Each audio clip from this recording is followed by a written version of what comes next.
Welcome to the Untold Affairs. Before we dive into today's story, we have a humble request. Please consider subscribing to this new channel. Help us hit our first milestone of 1,000 subscribers. Your support will motivate us to keep bringing you more exclusive original cheating wife stories.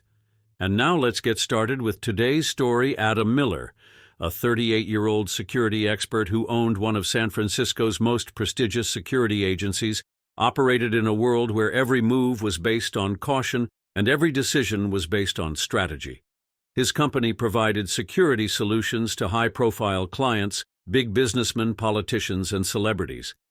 Adam's life looked absolutely perfect from the outside. His wife, Sarah, a charming and confident woman, was a senior project manager at an architecture firm. They had been married for 12 years and had an 8-year-old son, Liam, who was the center of Adam's world. Their home was in one of the most expensive neighborhoods in the city, where every evening Adam's fatigue dissolved into his wife's smile and son's laughter. But there was something inside this perfect-looking house that was slowly spreading like cracks. One Friday evening, as Adam was finishing his last client meeting in his office, his phone rang. It was Sarah's call. "Adam, I'm going to be late today. An emergency meeting has arrived," Sarah said. Adam smiled and replied, "Okay, I'll get Liam dinner. You finish your work." After hanging up, Adam picked Liam out of school and cooked him his favorite pasta dish.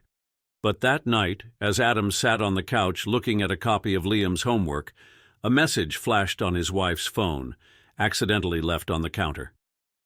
"Same place tonight? Can't wait. M." Adam's hands paused. Who was M? His heartbeat quickened. He immediately calmed himself down and left the phone there. Maybe it was just a misunderstanding. But this question had sunk deep into Adam's mind. For the next few days, Adam immersed himself in work, but the suspicion was not going away from his mind. He checked the records of Sarah's phone and found that she was often talking to a man named M. Adam now had two choices, either to ignore the truth or to dig deeper into the mystery. Adam chose the second option. One night after Sarah was asleep, Adam opened her laptop and checked her emails and calendar. She found a pattern. Sarah was often meeting with M in the same hotel. The next week, Adam called his trusted colleague, Eric. "I have to find out who Sarah is meeting at these meetings." "Discreetly," Adam said. Eric nodded and began investigating. Within a few days, the truth came out. M was none other than Mark Hamilton, the CEO of Sarah's company. As soon as Adam received this information, the ground slipped from under his feet. His wife, whom he blindly trusted, was having an affair with the CEO of his own company. Adam kept himself calm. Instead of questioning Sarah directly, she decided to clarify the situation further.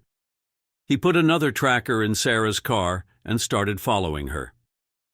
One night, Adam saw his wife with Mark in the hotel room. Behind the window pane, the laughter and intimacy of the two broke Adam's heart. But he restrained himself. He knew that haste could spoil the work. The next day, Adam met with a lawyer to get the divorce papers ready, but he didn't want to end the story there. He wanted custody of his son Liam. He gathered all the evidence against Mark, CCTV footage of the hotel, call records, and even some bank statements that proved that Mark had sponsored expensive gifts and trips to Sarah. When Adam handed Sarah the divorce papers, Sarah's face turned white. "Adam, I can explain it," she said, crying. But Adam's face was expressionless. "You broke my trust, Sarah. Will you do the same thing to our son?" In the court hearing, Adam presented all the evidence. Mark's name became associated with a major corporate scandal, and Sarah's image emerged as a traitorous wife. The judge gave Liam's custody to Adam. After the divorce, Adam began to rebuild his life. Her relationship with Liam deepened. He threw himself into his work, but there was always an emptiness somewhere inside his heart. Several months later, Adam met a freelance consultant named Claire who was working on a project for his company. Claire's honesty and prudence began to slowly reconnect Adam's broken faith. Adam, however, knew that the wounds of his previous life were not yet healed. The question was, would Adam be able to trust anyone again? Will he be able to make a fresh start with Claire? Or will the shadow of Sarah and Mark's betrayal always hover over his heart and mind? A chilly breeze swept through the clouds that swept over Los Angeles. In some corners of this light-lit city, the secrets of darkness were hidden, and in that darkness a man sat alone. Miles Carter, a 38-year-old security expert who had spent half of his career handling risky situations, was looking out of the large window of his office, looking down at the sprawling city. The tiredness in her eyes and the wrinkles on her face told the story of the difficult experiences of her life. He had a glass of whiskey in his hand, and his eyes were lost somewhere far away. Miles's wife, Allison Carter, was a charming and intelligent woman who was the planner of some of Los Angeles's most prestigious events. They got married 12 years ago, and their relationship was initially like a perfect love story. But over the past few months, some doubts had crept into Miles's mind.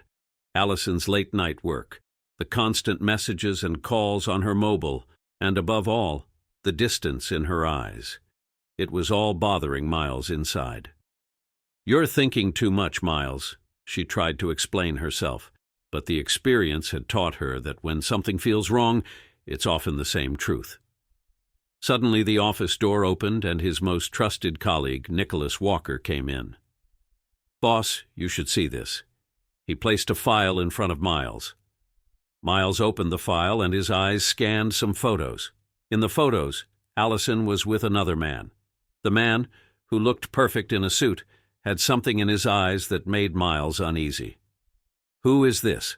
asked Miles in a deep voice. "Eric Daniels," Nichols said. "An investment banker. Recently, Allison has appeared in many events." Miles closed the photos and placed his glass on the table. "I'll handle it myself." That night, when Miles arrived home, Allison was sitting in the living room. She had a glass of wine in her hand and she was talking to someone on the phone. When she saw Miles, a slight smile appeared on her face, but the tension hidden in her eyes did not escape Miles. "Why did you come so late?" asked Allison. "Done," Miles replied briefly and headed to the kitchen. Dinner ended quietly. There was silence between the two, crashing against the walls of the room. Miles decides that now he has to face the truth. The next morning, Miles calls Nicholas. "I want you to keep an eye on Eric Daniels' every single move. I want his every meeting, every location, and every contact information." Nicholas nodded and Miles hung up. Allison organized a fundraiser event that day. Miles had received an invitation, but he refused to go. He had other plans. At around 10 p.m., Miles got into his car and headed to the event location. She watched from a distance as Allison and Eric stood in a secluded corner, the closeness between them greater than any normal conversation. Miles's anger was slowly increasing. "Stay calm, Miles," he explained himself. But then Eric put his hand on Allison's shoulder, and that scene caused the volcano within Miles to erupt. He got out of the car and drove straight into the event hall. People stared at him, but he didn't care about anyone. "Allison!" There was anger in her voice. Both Allison and Eric were shocked. The nervousness was evident on Allison's face. "What's going on?" asked Miles, pointing to Eric. "Miles, you're misunderstanding," Allison said. "Can I?" Miles pulled the photos out of his pocket and threw them in front of Allison. The room fell silent. People began to whisper in low voices. Eric took a step back. "Miles, it's not as straightforward as you're thinking," Allison said softly. "So make it straight. Tell the truth, Allison." After a few moments of silence, Allison bowed her head. "We can't talk here," she said. Miles clenched his fist and walked out of the event hall without saying a word. That night, Miles's mind was restless. The pain of betrayal was tearing his heart out. But he had decided the game was about to end. The next morning, Miles summoned some of the most trusted members of his security company. "This fight isn't just between me and Allison. There is something else in it. I have to figure it out." His intention was clear. He would keep the net open no matter how far it took him. And that's where the story took a new turn. The next morning, Miles Carter sat in his office, staring at the documents and photographs that Nicholas had given him. There was a mixture of exhaustion and fury in her eyes. The feeling of betrayal was causing a deep prick in his chest, but Miles knew that he could not weaken his fight by being driven by emotions. She had questions, and she wanted answers from Eric Daniels and Allison. "Nicholas," said Miles, picking up the phone, "you've got to do a thorough background check on Eric. Banking records, client lists, travel history. I need everything. And of course, put Allison's phone on track, too." "Got it, boss," Nicholas replied briefly. As soon as he hung up the phone, Miles got up from his chair and looked out the window. The faint rays of the sun were beginning to awaken the city, but the darkness in his mind had deepened. A few hours later, Nicholas placed a folder in front of Miles. "Boss, Eric's background is shocking. He's not just an investment banker." "What do you mean?" asked Miles, annoyed. "Eric's real name is Eric Walsh. He previously owned an investment firm in New York.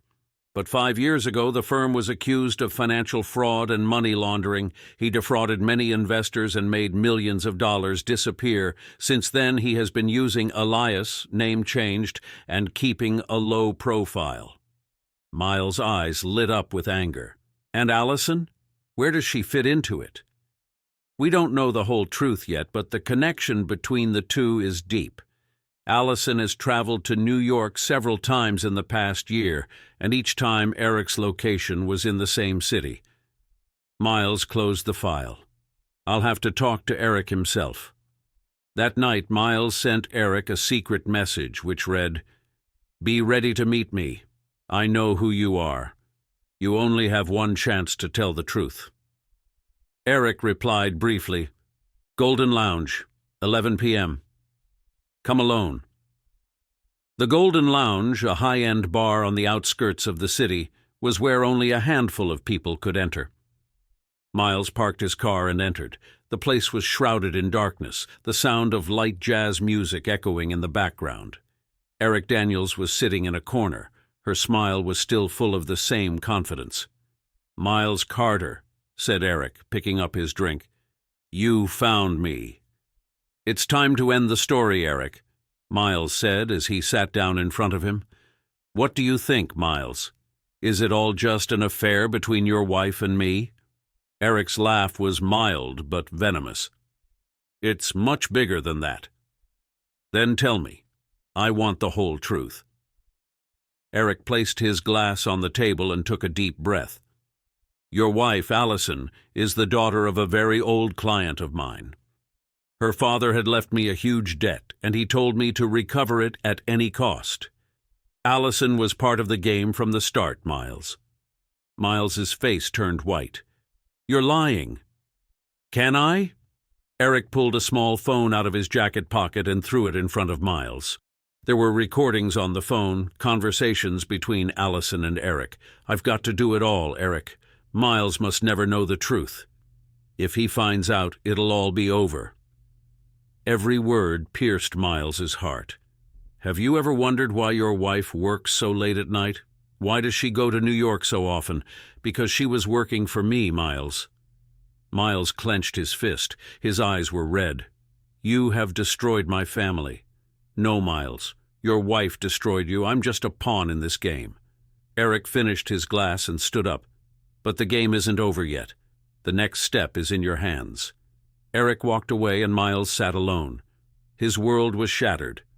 That night Miles confronted Allison. "Is this all true, Allison? Were you conspiring against me?" Allison had tears in her eyes. "Miles, I can explain everything to you." "No," Miles interrupted. "You've run out of time to explain. I'm going to finish this game now." Miles picked up his jacket and headed for the door. This fight was no longer just between Miles and Allison.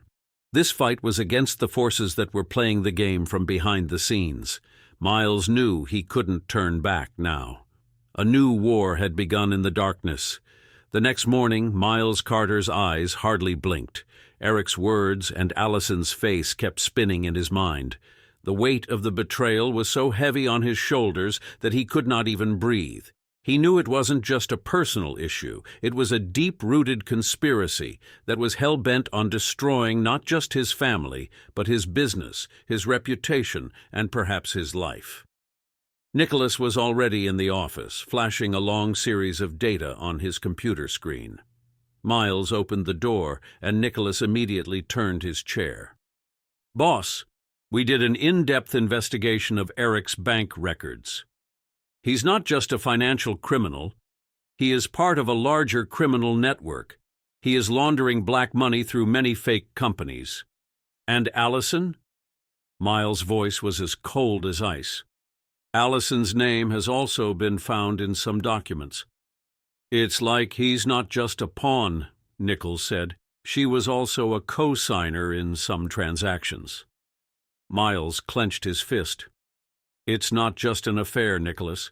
This is a conspiracy to take everything away from me." Nicholas hesitantly said, "Boss, we have more. A few more records of Eric and Allison's conversation have been found. It's like they're hollowing out your company from the inside. Eric has also got some of your trusted employees on his side." Fire lit up in Miles' eyes. "I built this company with blood, sweat, and tears.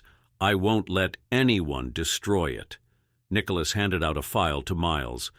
"This is a list of employees who are working for Eric, and there are some bank transactions here which make it clear that they are being given a hefty amount."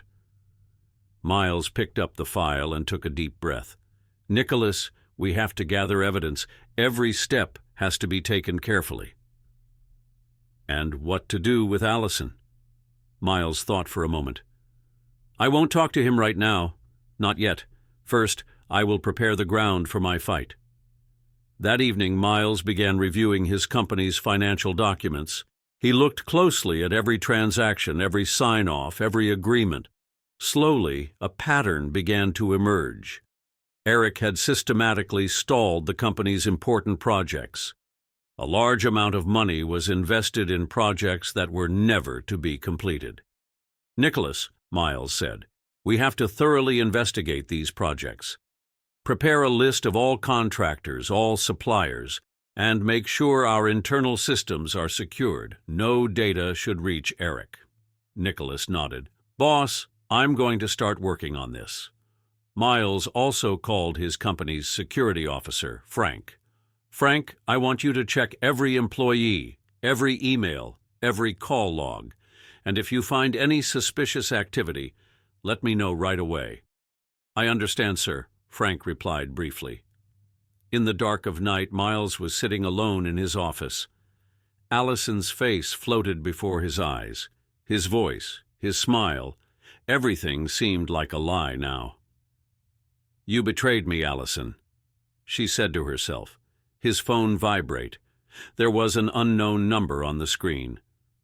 "Miles Carter," came a woman's voice on the other side. "Who are you?" "My name is Clara. I know something about Eric and Allison." "Where did you get that number?" "It doesn't matter. If you want to know the truth, meet at Harbor Park tomorrow morning at 8. Come alone." The line was cut. Miles put the phone down and took a deep breath. It could have been another trap. But if that were true, maybe he'd find out something that could prove to be a game-changer for him. The next morning, Miles arrived at Harbor Park. The park was almost empty. A gentle, cold breeze was blowing. A woman was sitting on a bench. Her long brown hair was blowing in the wind. He saw Miles approaching and motioned for him to sit down. "Are you Clara?" asked Miles. "Yes," said Clara. There was fear in his eyes. "I used to work for Eric, but I realized my mistake too late. You know what? Eric just doesn't want to end your company. He wants to kill you too. He has prepared legal papers against you, which can implicate you on charges of fraud and improper fund management. And Allison, she's totally involved in it too." Miles's breathing quickened. "Do you have proof?" Clara gave a small pen drive to Miles. "It contains all the files that I secretly downloaded. It contains emails, bank records, and more between Eric and Allison. Why are you doing all this?" "Because I want to lighten the burden on my soul." Clara stood up and hurried out of the park. Miles put the pen drive in his pocket and quickened his steps. The end of the game was approaching. That night, Miles was sitting in his office reviewing files and emails. The evidence given by Clara was solid. Both Eric and Allison's involvement was obvious. "Nicholas," Miles said, picking up the phone, "this is war, and I'm going to win it." In the darkness, Miles's face was glowing in the light of the computer screen. He now had proof, and he had determination. It was time to end the game. Miles had completely abandoned sleep that night. Emails between Eric and Allison flashed on the computer screen in front of him, bank statements and confidential documents. Every word, every transaction pierced his heart like a knife. On the one hand, his wife who betrayed him, and on the other his best friend who stabbed him in the back. But now he had proof. Nicholas sat in front of him, his eyes full of fatigue and anxiety. "Boss, we have enough evidence. If we present all this in court, both Eric and Allison will have to go to jail for a long time." But what, Nicholas?" Miles fixed his sharp eyes on Nicholas. "But Eric is just a pawn. Somebody else is behind him. Somebody who is controlling this whole game. It's not just against you, Miles. It's something bigger." Miles took a deep breath. "Did you figure out who's behind Eric?" Nicholas held out a file to him. "This person is Marcus Weldon, a billionaire investor who holds several companies in his grasp. Eric was just one part of her plans. Marcus's real motive is to acquire your company and then break it into pieces and sell it." "Marcus Weldon." Miles repeated the name. "I've heard of him. He's a hunter." "That's right, boss. And Allison, she was just a pawn. It was prepared by Marcus. Eric and Allison's relationship was real, but their intentions were being driven from somewhere else." Miles closed his eyes, and for a moment everything was quiet.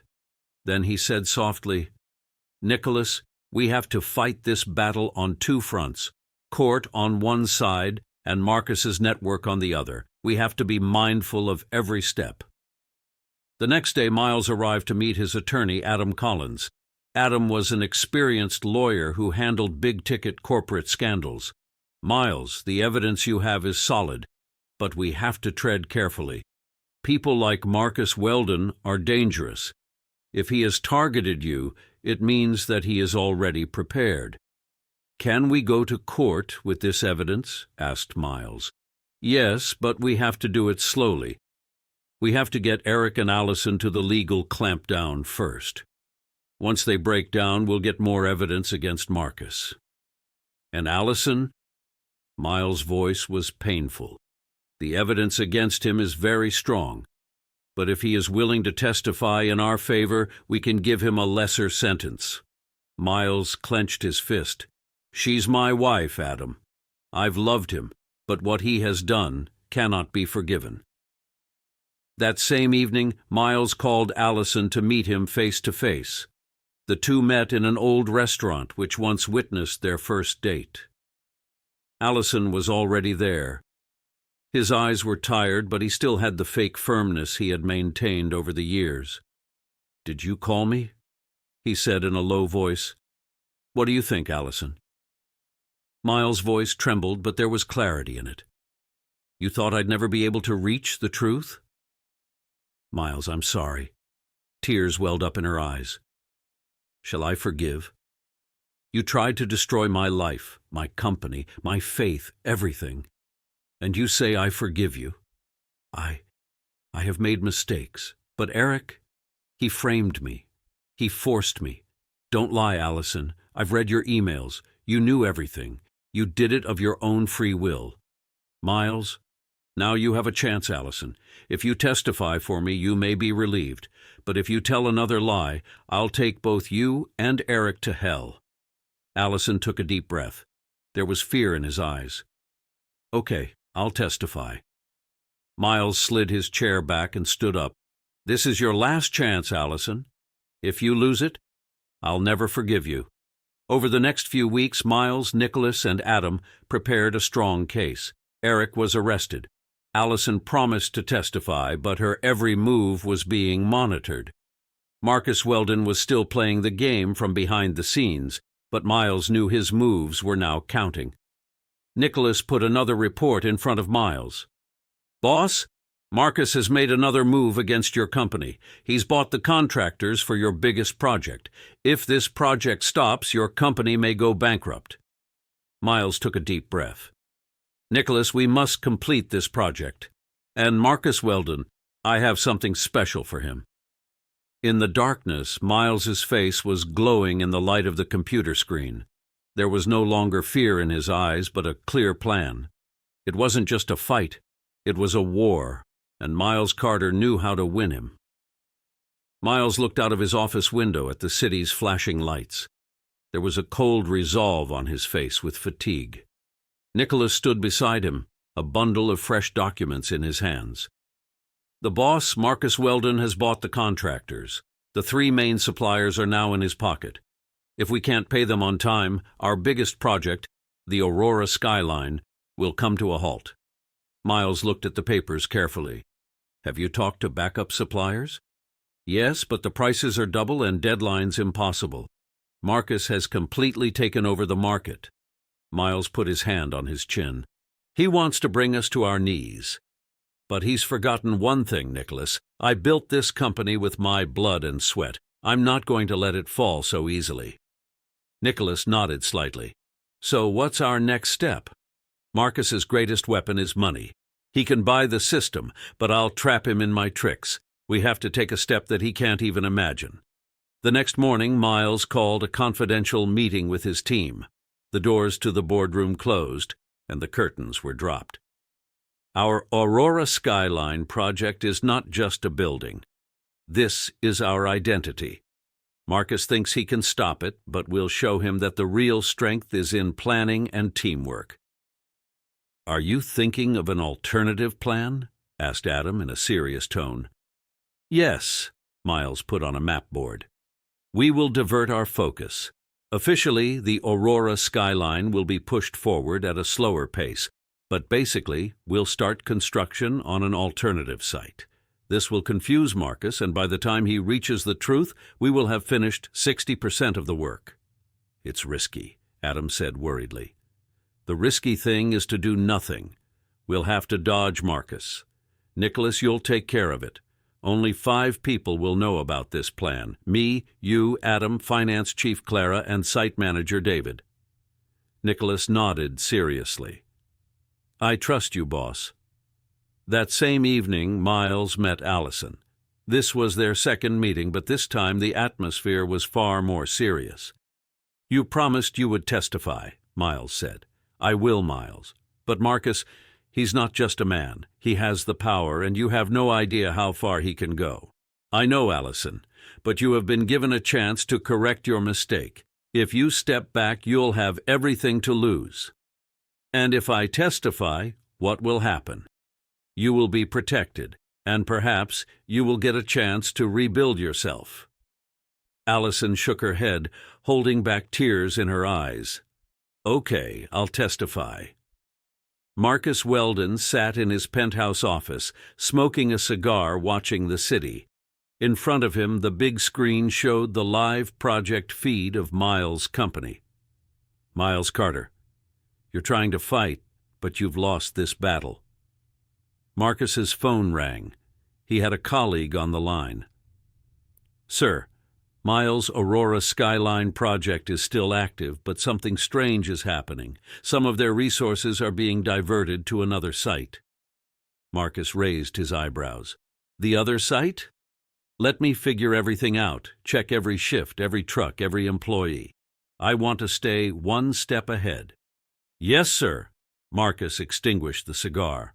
"Miles, you can play tricks, but I'm a master of this game." Over the next few weeks, Miles and his team carried out their plan with precision. Work was going on fast at the second site. Marcus's teams tried to explore the site several times, but each time they found the wrong information. Nicholas was present on the site day and night, keeping an eye on every detail. "Boss, it's a work in progress, but Marcus is trying to track us down." "Let him track down Nicholas.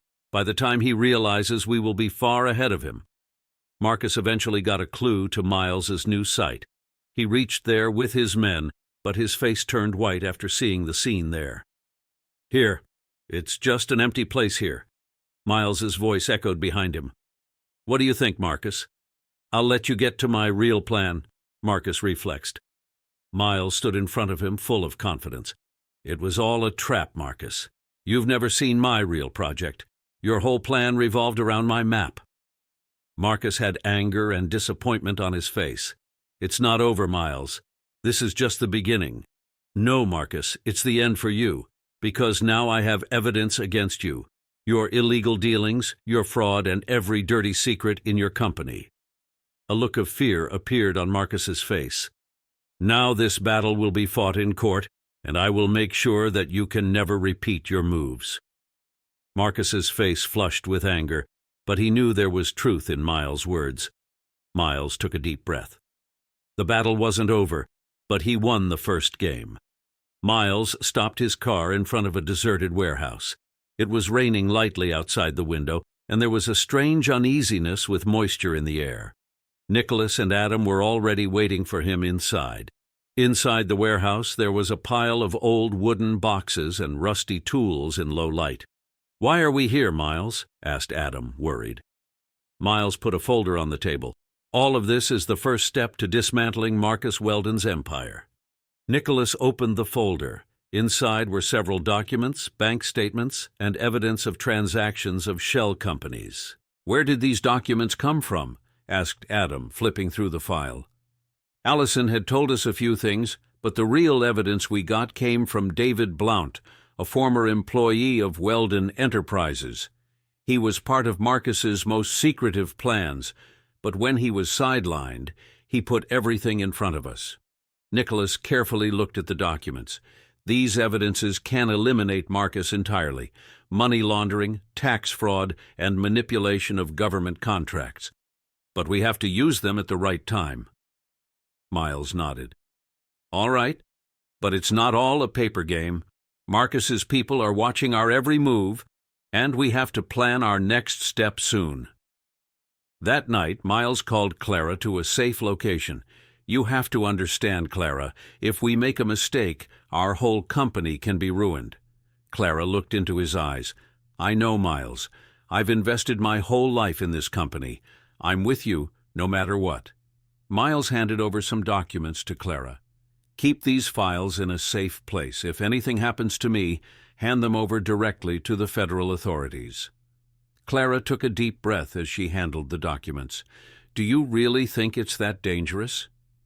"Marcus isn't just a businessman, Clara. He's a hunter. And to defeat the hunter, you have to get ahead of his game." The next day, Miles visited the Aurora Skyline site. The workers there were seen in tension. The site supervisor came to David Miles. "Sir, we have been informed by many suppliers that they will no longer be able to deliver us. They have priorities for other projects." There was no expression on Miles' face. "This is another move from Marcus. He wants to stop us without resources. But he forgot that the project is not just based on cement and steel. It rests on our spirits." David shook his head. "Can we find an alternative supplier?" "Nicholas is working on it. But till then, we have to make better use of the resources that we have." Miles picked up the microphone and spoke to all the workers on site. "Hey guys, we know we're going through a tough time. Supplies are shutting down, pressure is mounting, and everyone thinks we're going to go broke. But every brick, every beam of this building will be a testimony to our hard work and perseverance. We will not stop until this project is completed." The workers clapped. Their enthusiasm returned. On the other hand, Marcus Weldon was restless in his office. She called her most trusted colleague, John Ford. "Miles Carter is still standing firm. I cut off his supplies, intimidated his team, but he's still not giving up." John said in a low voice, "Sir, maybe we should attack Miles directly. His weakness is his team and his family."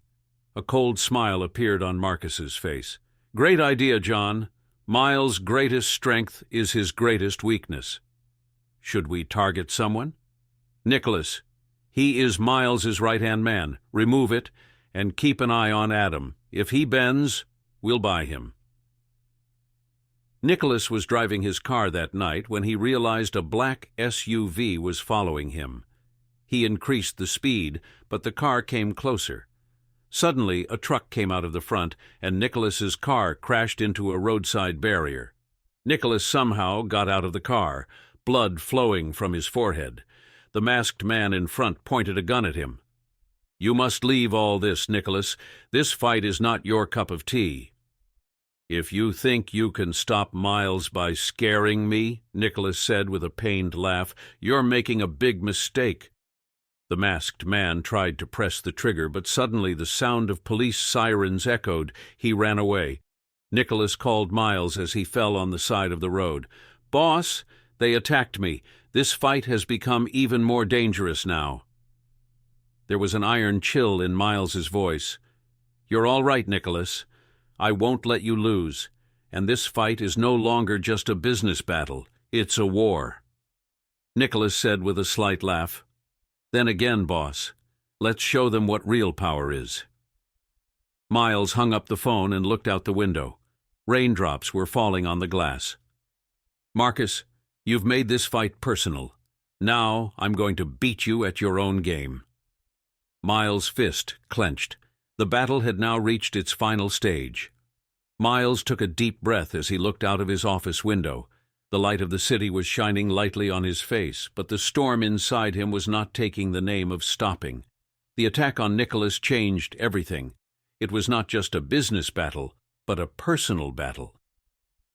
"Nicholas is being given security in the hospital," said Clara in a low voice, standing behind Miles. "But we have to be more vigilant. Marcus can go to any lengths now." Miles looked back at Clara. The fire of determination was burning in his eyes. "I gave her a lot of chances, Clara, but now that line has been crossed. He wanted to kill the man closest to me. Now I won't back down." "So what's our next move?" asked Clara in a lighter voice. "Marcus's weakness is his greed. He always wants more, and that's his biggest weakness. We have to bring him to a situation where he gets caught in his own trap." The next day, Miles called Adam into his office. "Adam, I want you to reach out to some of the trusted people at Weldon Enterprises. There will be many people out there who will be fed up with Marcus's atrocities. We need their help." Adam nodded. "I would try, but it could be dangerous. If Marcus finds out that I am talking to people from the inside, then—" "So we have to be careful," Miles said, putting his hand on Adam's shoulder. "I won't leave you alone. That's the team's mission, and we're not going to give up on each other." Adam smiled and said, "Okay, boss, let me begin." That same night, Adam met David Ross, manager of Weldon Enterprises, at an old club. "You have no idea how much danger you are, Adam. Marcus watches over your every move," David said in a trembling voice.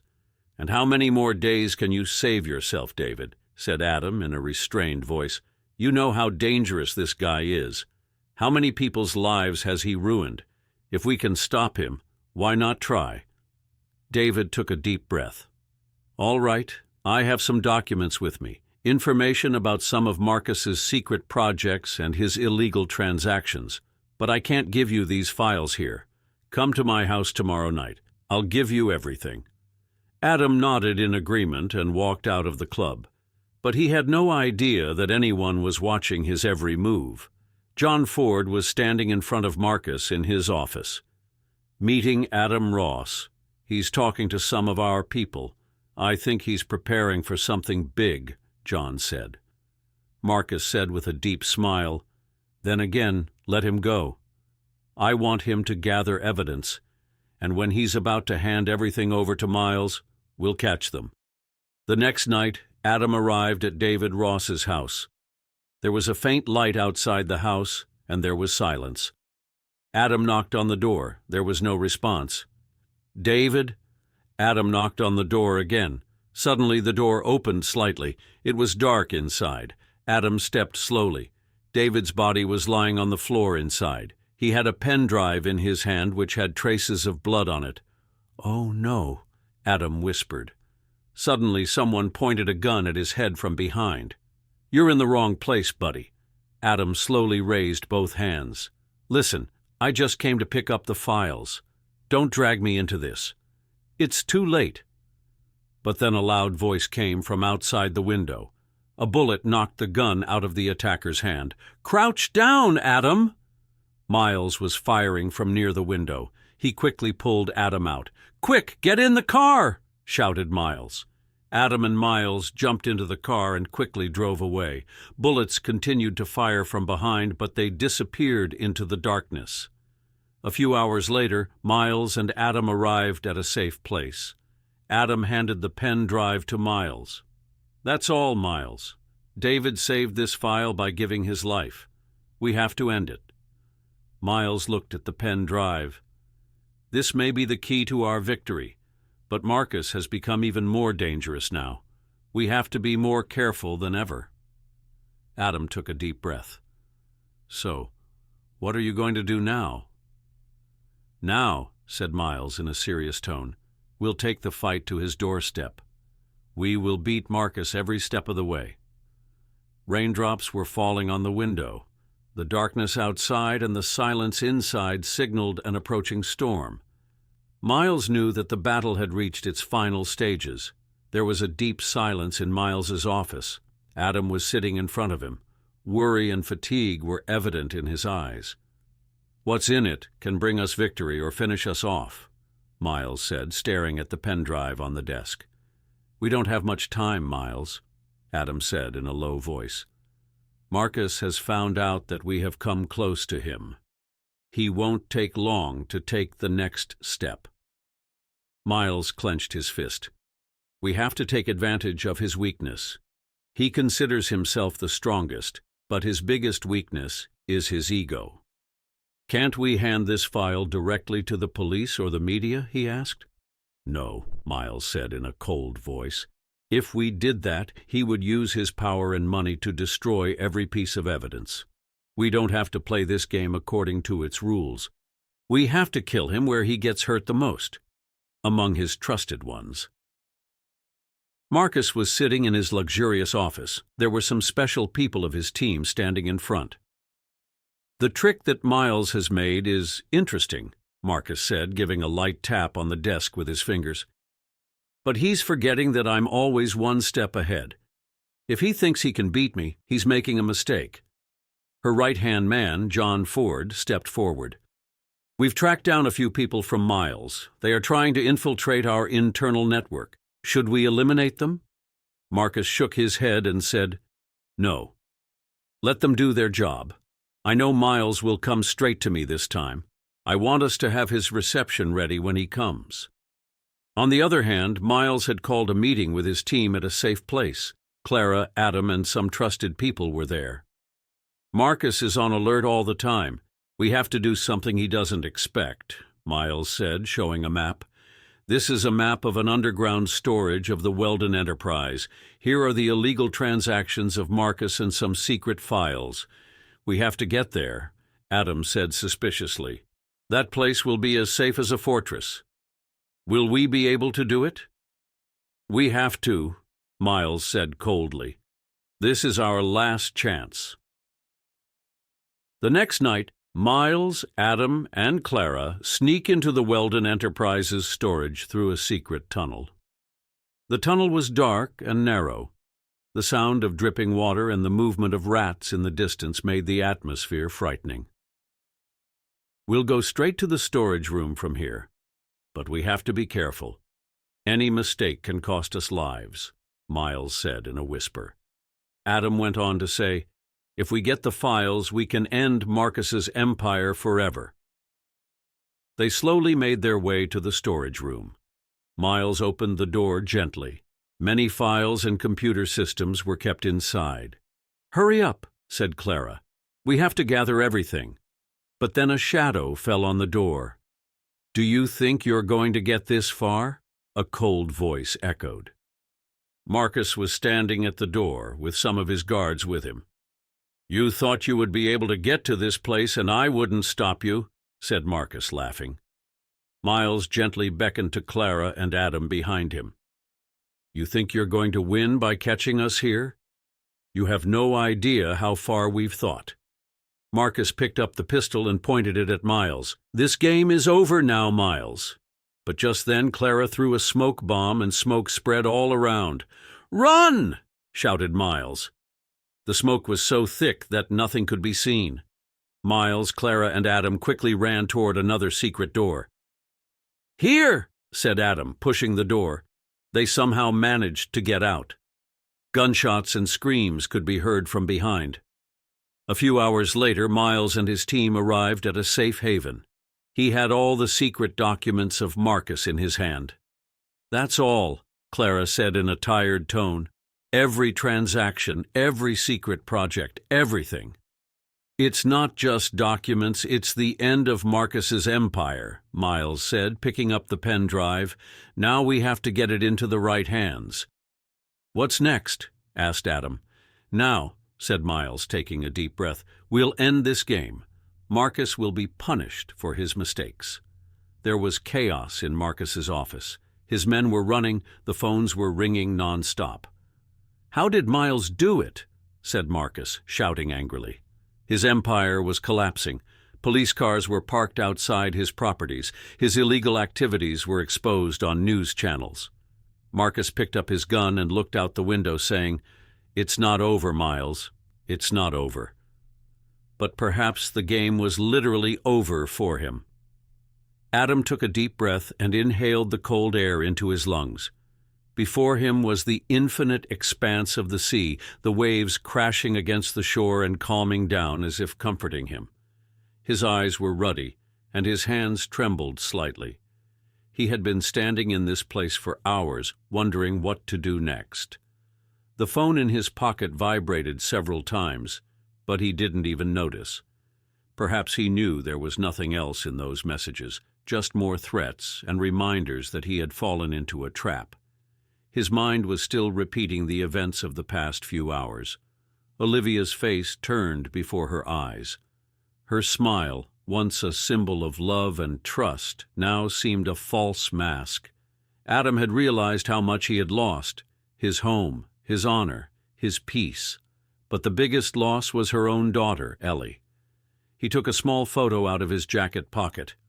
Ellie, on her 7th birthday, was smiling, standing beside the cake. There was a glow of joy on her face and her little hand on Adam's shoulder. "I will save you at any cost," he whispered to himself. Adam pulled out his phone and dialed a number. A cold and steady voice came from the other side. "You still think you can win this game, Adam? Your every move has already been seen. Your daughter is just a pawn now, and your wife, it's a part of our game now." Adam took a deep breath. "I'll end it here. No matter what, I will expose you." "Well then, good luck, Mr. Adam. The game has begun." The phone was disconnected. Adam clenched his fist as he stared at the phone. Everything was clear now. He would have to defeat his enemies in the same fashion as they were defeating him. He got back in his car and drove off the highway. There was silence on the streets, the yellow light of the streetlights making the road deserted. Her destination was obvious: an old warehouse on the outskirts of town where Olivia was last seen. As soon as Adam got there, he parked his car away and walked towards the warehouse. His heart was pounding at every step. He knew it might be a trap, but he had no other choice. He slowly opened the gate and peered inside. A faint light was shining within the warehouse, and the air there smelled of moisture and rot. He looked around her. Boxes scattered around, broken furniture, and webs on the walls. Suddenly he heard the sound of someone's footsteps. He hid behind a pole and held his breath gently. A few seconds later, Olivia was in front of him. His face was tired, and there were tears in his eyes. "Adam, I'm sorry," she whispered. "Are you really apologizing, Olivia? Or is it part of your play?" Adam's voice trembled but firm. I made a mistake. But I was stuck, Adam. They threatened me. If I didn't follow their rules, they would have killed Eli. You should have trusted me. Adam's throat choked. We could have solved it together. But it's too late now. Olivia's voice began to break. They're here, Adam. They are watching us. At the same time, a faint applause came from the other side of the gate. Adam and Olivia both looked there. A tall, dark shadow was slowly moving towards them. Great, Adam, the man said with a cold smile. You really found your wife. But now, this will be your last night. Adam pulled out a small knife from inside his jacket. I'll stop you, no matter what happens. The man laughed, his voice deep and menacing. You think you can beat me with a knife? Look, Adam, this battle is far bigger than you can imagine. You're just a pawn. But Adam was ready. The man rushed toward her, but Adam stepped fast and rammed the knife into her thigh. The man screamed in pain and backed away. Olivia picked up a box and smashed it over the man's head. Run, Adam, cried Olivia. Adam grabbed Olivia's hand and the two ran out of the warehouse. Gunshots echoed from behind, but they disappeared into the darkness. After reaching the car, Adam quickly started the engine and headed towards the city. His breathing was rapid and tears were flowing from Olivia's eyes. What are you going to do now, Adam? Asked Olivia in a trembling voice. We're going to play the game by our own rules, not by their rules, Adam said. It's time to attack them. The road ahead was difficult, but Adam knew there was no choice but to retreat now. He placed his daughter's picture on the dashboard of the car and drove on the dark highway. The game had begun, but this time the line between prey and predator was blurring. Adam, James, Liam, and Olivia stood in front of a large map. The layout of the harbor stretched out in front of them, red marks indicating places where potential hazards could occur. We just have one chance, James said in a serious tone. Ethan should feel like he's in control. Olivia, you'll be close to him. We will handle the situation in the background. If something went wrong, say code red. Adam looked at Olivia. There was a mixture of worry and trust in his eyes. If at any time you feel threatened, step back. I can't lose you. Olivia nodded lightly. I'll be fine. We have to save Eli. The night began to darken. There were few security forces at the port gate, but Adam knew that Ethan's men would be stationed around. Olivia wore a light blue coat and tied her hair back. There was a slight expression of nervousness on his face, which was part of this game. Come on, he said, taking a deep breath. Adam, James, and Liam took their positions. James was in the guard tower above the container yard, while Liam was hiding behind a truck. Adam was hiding in the back of the harbor, from where he could keep an eye on the entire area. Olivia slowly approached the large container placed in the middle of the harbor. The sound of his high heels echoed in the deserted area. Ethan was standing near the container, 4 armed men stationed around him. You came, Ethan said with a smile. I thought you were going to run away. I want Allie back, Ethan. Olivia's voice trembled. End it all. I'll obey you. Just leave Eli. Ethan laughed. Olivia, you still don't understand. This game is out of your control. Eli is safe with me, but you're a burden now. At her behest, a man pointed a gun at Olivia. Code red, Olivia said in a trembling voice. Suddenly, gunshots echoed in the air. James targeted the shooter first. Adam rushed to the container while Liam overpowered the other guard. Guns were roaring, cars were making a dragging noise. Ethan began to retreat, but Adam saw him. He jumped and knocked Ethan to the ground. It's over, Ethan, said Adam, grabbing his collar. You think you won? Laughed Ethan.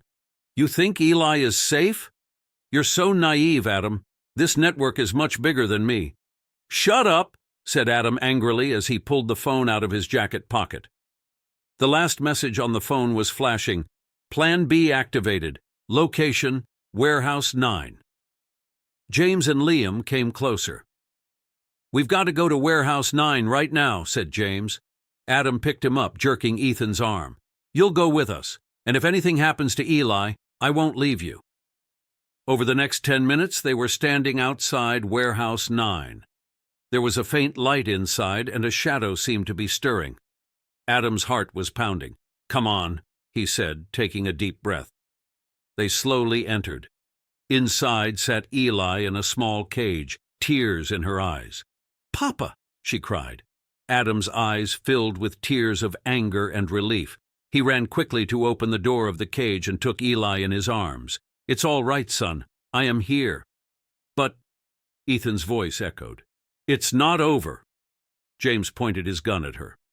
"Over it, Ethan," James said. "The FBI is going to be here. Your game is over." The sound of police sirens echoed from outside. A few hours later, Adam, Eli, and Olivia were standing near a police van. Ethan had been handcuffed and was being put in a police car.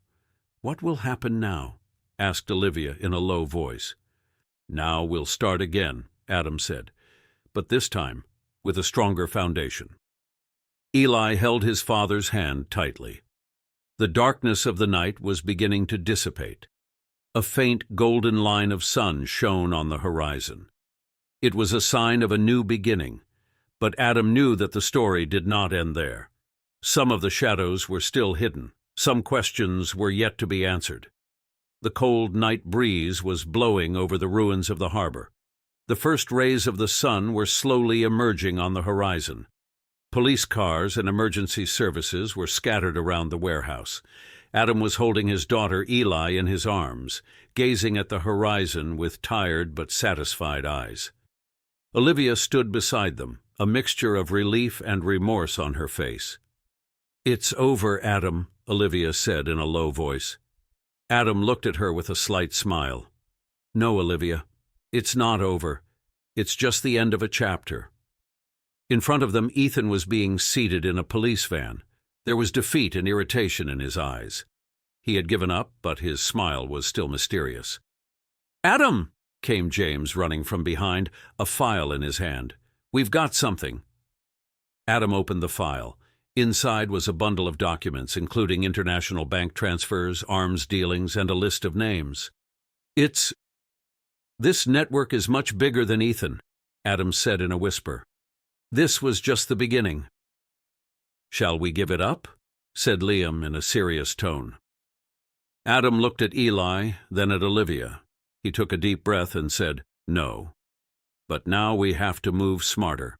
For Eli, for us." 2 weeks later, Adam's family had settled in a quiet town. The house was small, but safe and full of warmth. Eli was preparing for the first day of her new school. Olivia was preparing breakfast in the kitchen, and Adam was standing outside on the lawn enjoying the sunlight. James's car stopped in front of the house. He seemed to be in a hurry. "You said you'd stay away from it," said Olivia, standing in the doorway. "I know," said Adam in a serious tone. "But some things can't be left unfinished. It will never end, Adam. If you go into it again, we'll be back where we started." Adam looked into Olivia's eyes. "This is the last time. I have to finish it so that Eli never has to fight this battle." 3 months later, an international crime network was exposed. Many big criminals were arrested around the world. Ethan's network had completely collapsed. The FBI and Interpol also cut off the last ends of the network through a joint operation. Adam's efforts were kept in secrecy, but his work gave many families a life of security. A year later, Adam, Olivia, and Eli were sitting in a park. The sun was setting and the sky was bathed in pink and golden light. "Papa, is everything okay now?" Eli looked at Adam with his big, innocent eyes. Adam lightly touched his daughter's cheeks and smiled. "Yes, son. Everything is fine now." Olivia held Adam's hand. "Now we have to move on, Adam. The wounds of the past must no longer be exposed." Adam took a deep breath and looked up at the sky. "Now we will make a new beginning, without fear, without regrets." The sun had completely set.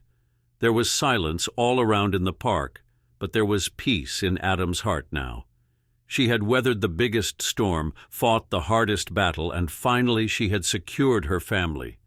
The story ends there, but it was a new beginning in Adam's world. Welcome to the Untold Affairs. Before we dive into today's story, we have a humble request. Please consider subscribing to this new channel. Help us hit our first milestone of 1,000 subscribers. Your support will motivate us to keep bringing you more exclusive original cheating wife stories. And now let's get started with today's story. Richard's hand trembled and paused on the door handle. A faint laugh and the rattling of utensils could be heard from inside the house. These voices had always comforted him, but today there was something strange about these voices, something that lay like a heavy weight on his chest. He took a deep breath and opened the door. In the living room, his wife Eliza, dressed in a white sweater, was arranging some plates on the dining table. His smile was not fake, but Richard's gaze was trying to read the secret behind his smile, which had been pricked like a thorn in his mind for the past few weeks. "You're early today," said Eliza in her usual sweet voice. Richard, without answering, took off his coat and placed it on the sofa. He looked around. His son, Noah, 7, was busy making something out of pieces of Lego on the floor. Seeing her innocent face and her deep blue eyes, Richard's heart was once again in a dilemma. "Are you all right?" asked Eliza worriedly. Richard looked at her. "Eliza, we have to talk." Eliza's face hardened for a moment, but she quickly put her smile back.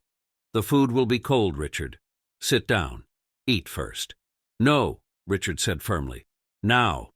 Noah raised his head and sensed the growing tension between his parents. "Daddy, why are you fighting?" Richard's heart broke once again. "Noah, go upstairs, read your book. Mom and I are talking." Noah did not resist. He slowly moved towards the stairs. As Noah's voice disappeared on the stairs, Richard pulled a paper out of his pocket and placed it in front of Eliza. It was a DNA report. "What is it?" Eliza's voice was a slight panic. "That's the truth I learned today. Noah is not my son."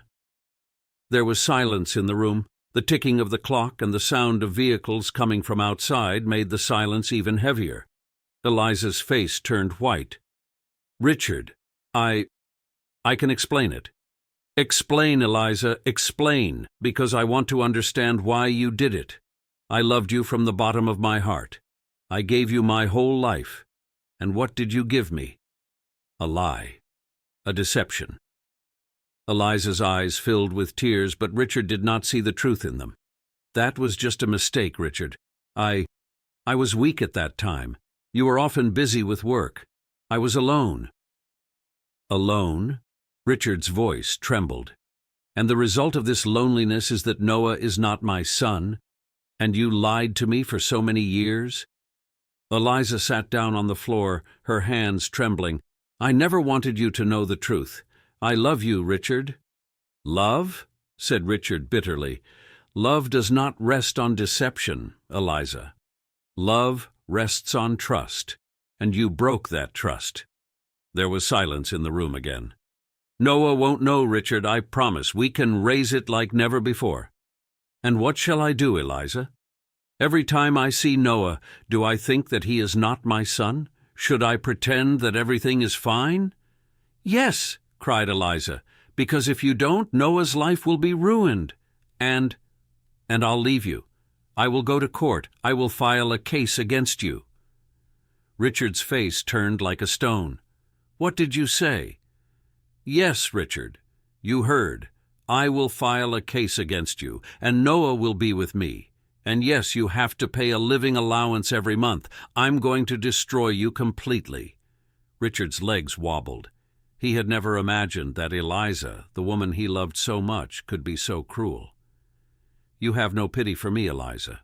"Pity?" said Eliza, laughing. "Mercy doesn't fill the stomach, Richard. I want a better life for Noah. And whether you accept it or not, I will do what is right for me." Richard pulled the car keys out of his pocket. She had tears in her eyes, but she didn't let them fall. "You have finished me, Eliza, and you'll probably never realize that." He moved towards the door. Eliza didn't try to stop him. The sound of the door closing frightened Noah upstairs in his room. He looked out of the window and saw his father's car slowly moving down the street. Downstairs, Eliza sat down in the chair. Tears were flowing from her eyes, but there was no streak of remorse on her face. Richard stopped his car on the road. His eyes were red, his mind empty. He threw the DNA report on the seat and put his hand on his chest. "What do I do?" he asked himself. But he had no answer. The street lights were flickering faintly.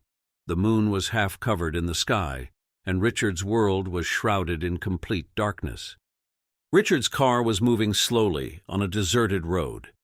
The faint light of the street lights was falling on the window of the car, and an old song was playing in a low voice on the radio. But Richard's attention was elsewhere. His mind was stuck in the last few hours. Eliza's words still rang in her ears. "I'm going to ruin you, Richard. I will go to court. I will file a case against you." Tears welled up in her eyes, but she didn't let them fall. After all, where is a man allowed to cry? He pulled himself together and stopped the car on the roadside. He leaned in his seat, rested his forehead on the steering wheel, and began to take deep breaths. "Noah," he muttered. Noah, whom he had thought of as his son for 7 years. His little things, his innocent smile, the comfort Richard used to get when he said "Papa," were they all a lie now? He pulled out his phone and saw Noah's picture on the screen. In the picture, Noah was laughing while playing in the park. Richard's heart was broken again. He knew he couldn't change the truth. He knew that what Eliza had done was unforgivable. But Noah, the innocent child, was not part of any mistake. Richard started the car and headed to his old friend Mark's house. Mark was a college friend of Richard's. She always persuaded Richard, showed him the right path, and stood by him in difficult times. "Why are you here at this time?" asked Mark, opening the door. Richard walked in. The dark circles and disheveled hair under his eyes clearly showed his mental state. "I need your help, Mark. I'm shattered." Mark made her sit on the couch and grabbed a glass of water. "What happened, Richard? Has Eliza done anything again?" Richard picked up the glass of water with trembling hands, but could not drink it.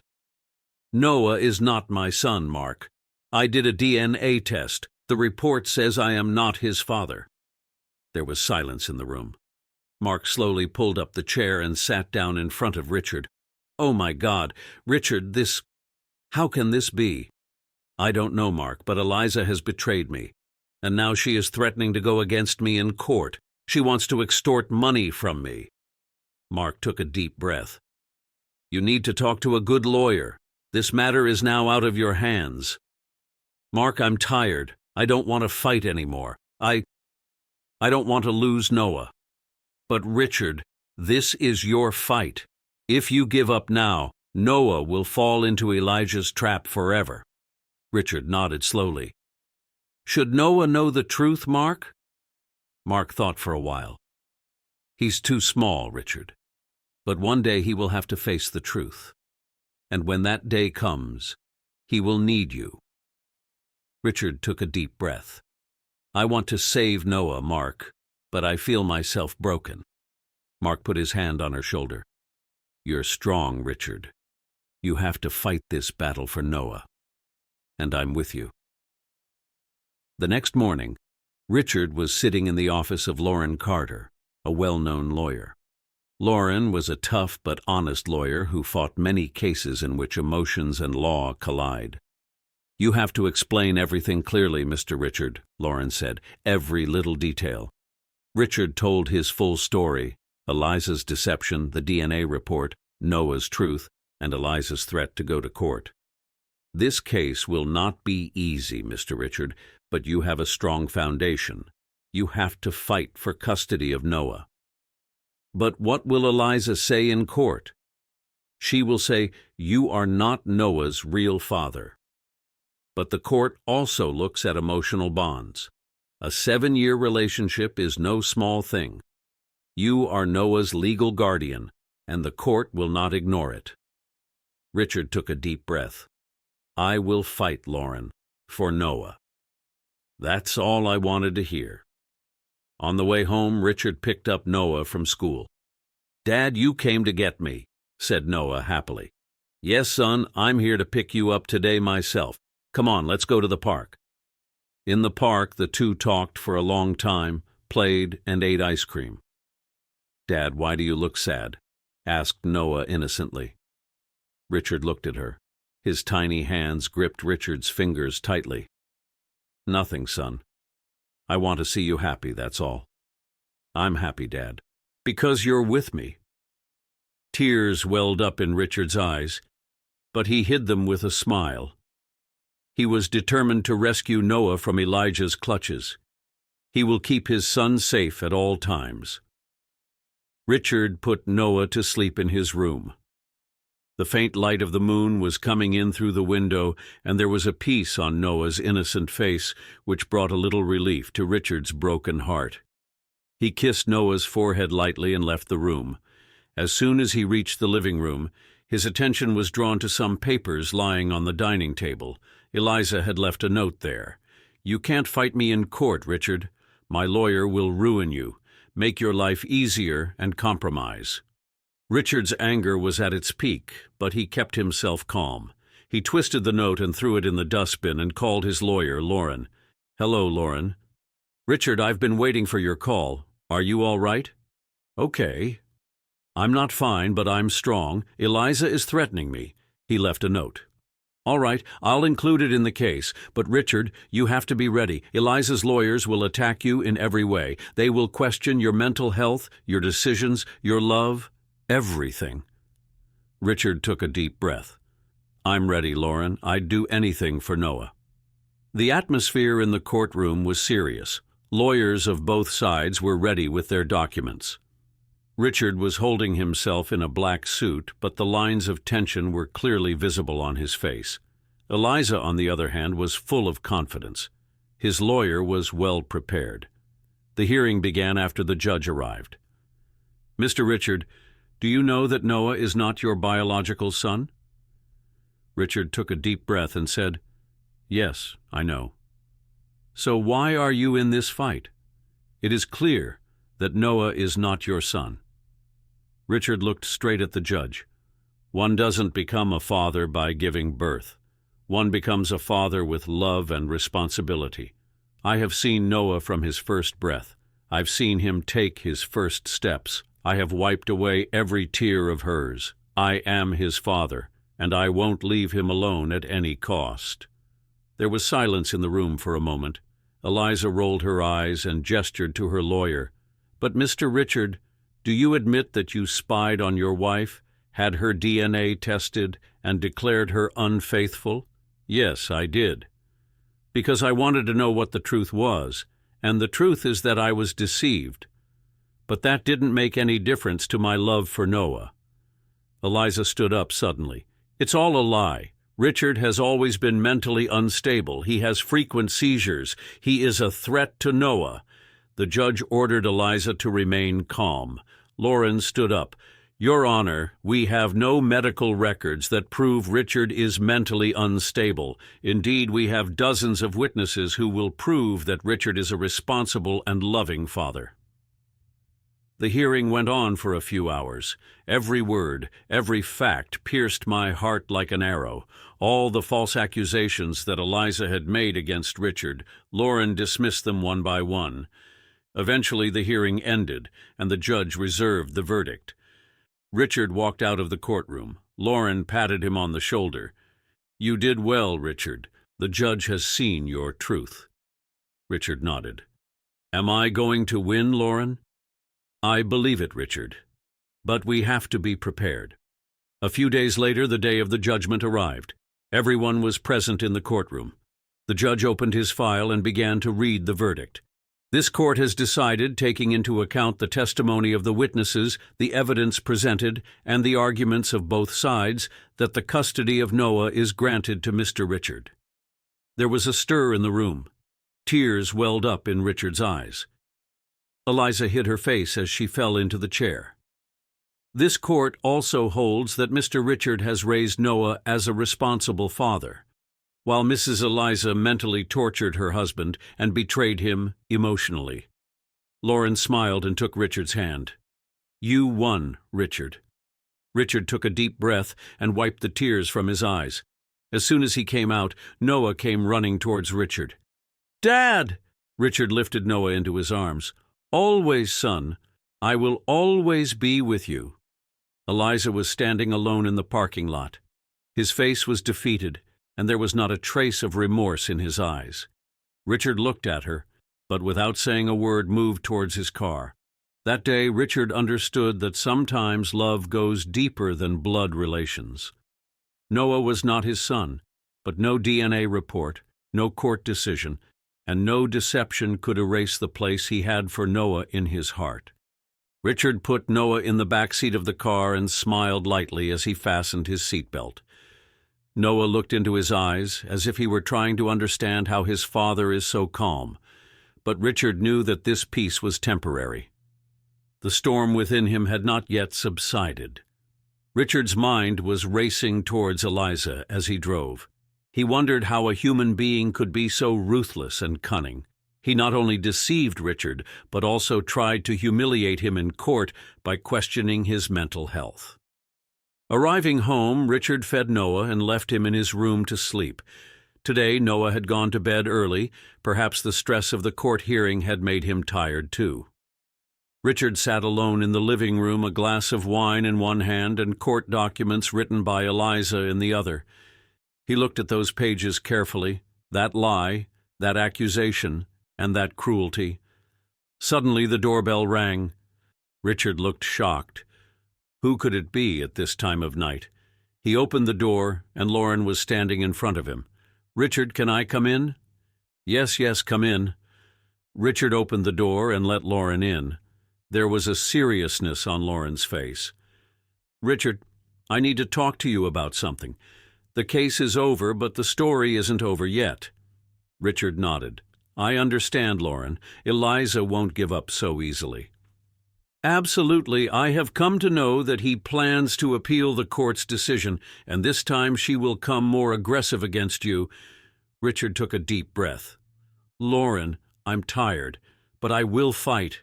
I will not allow Noah to go back to Eliza under any circumstances." "You've got to fight, Richard, but this time we need more evidence.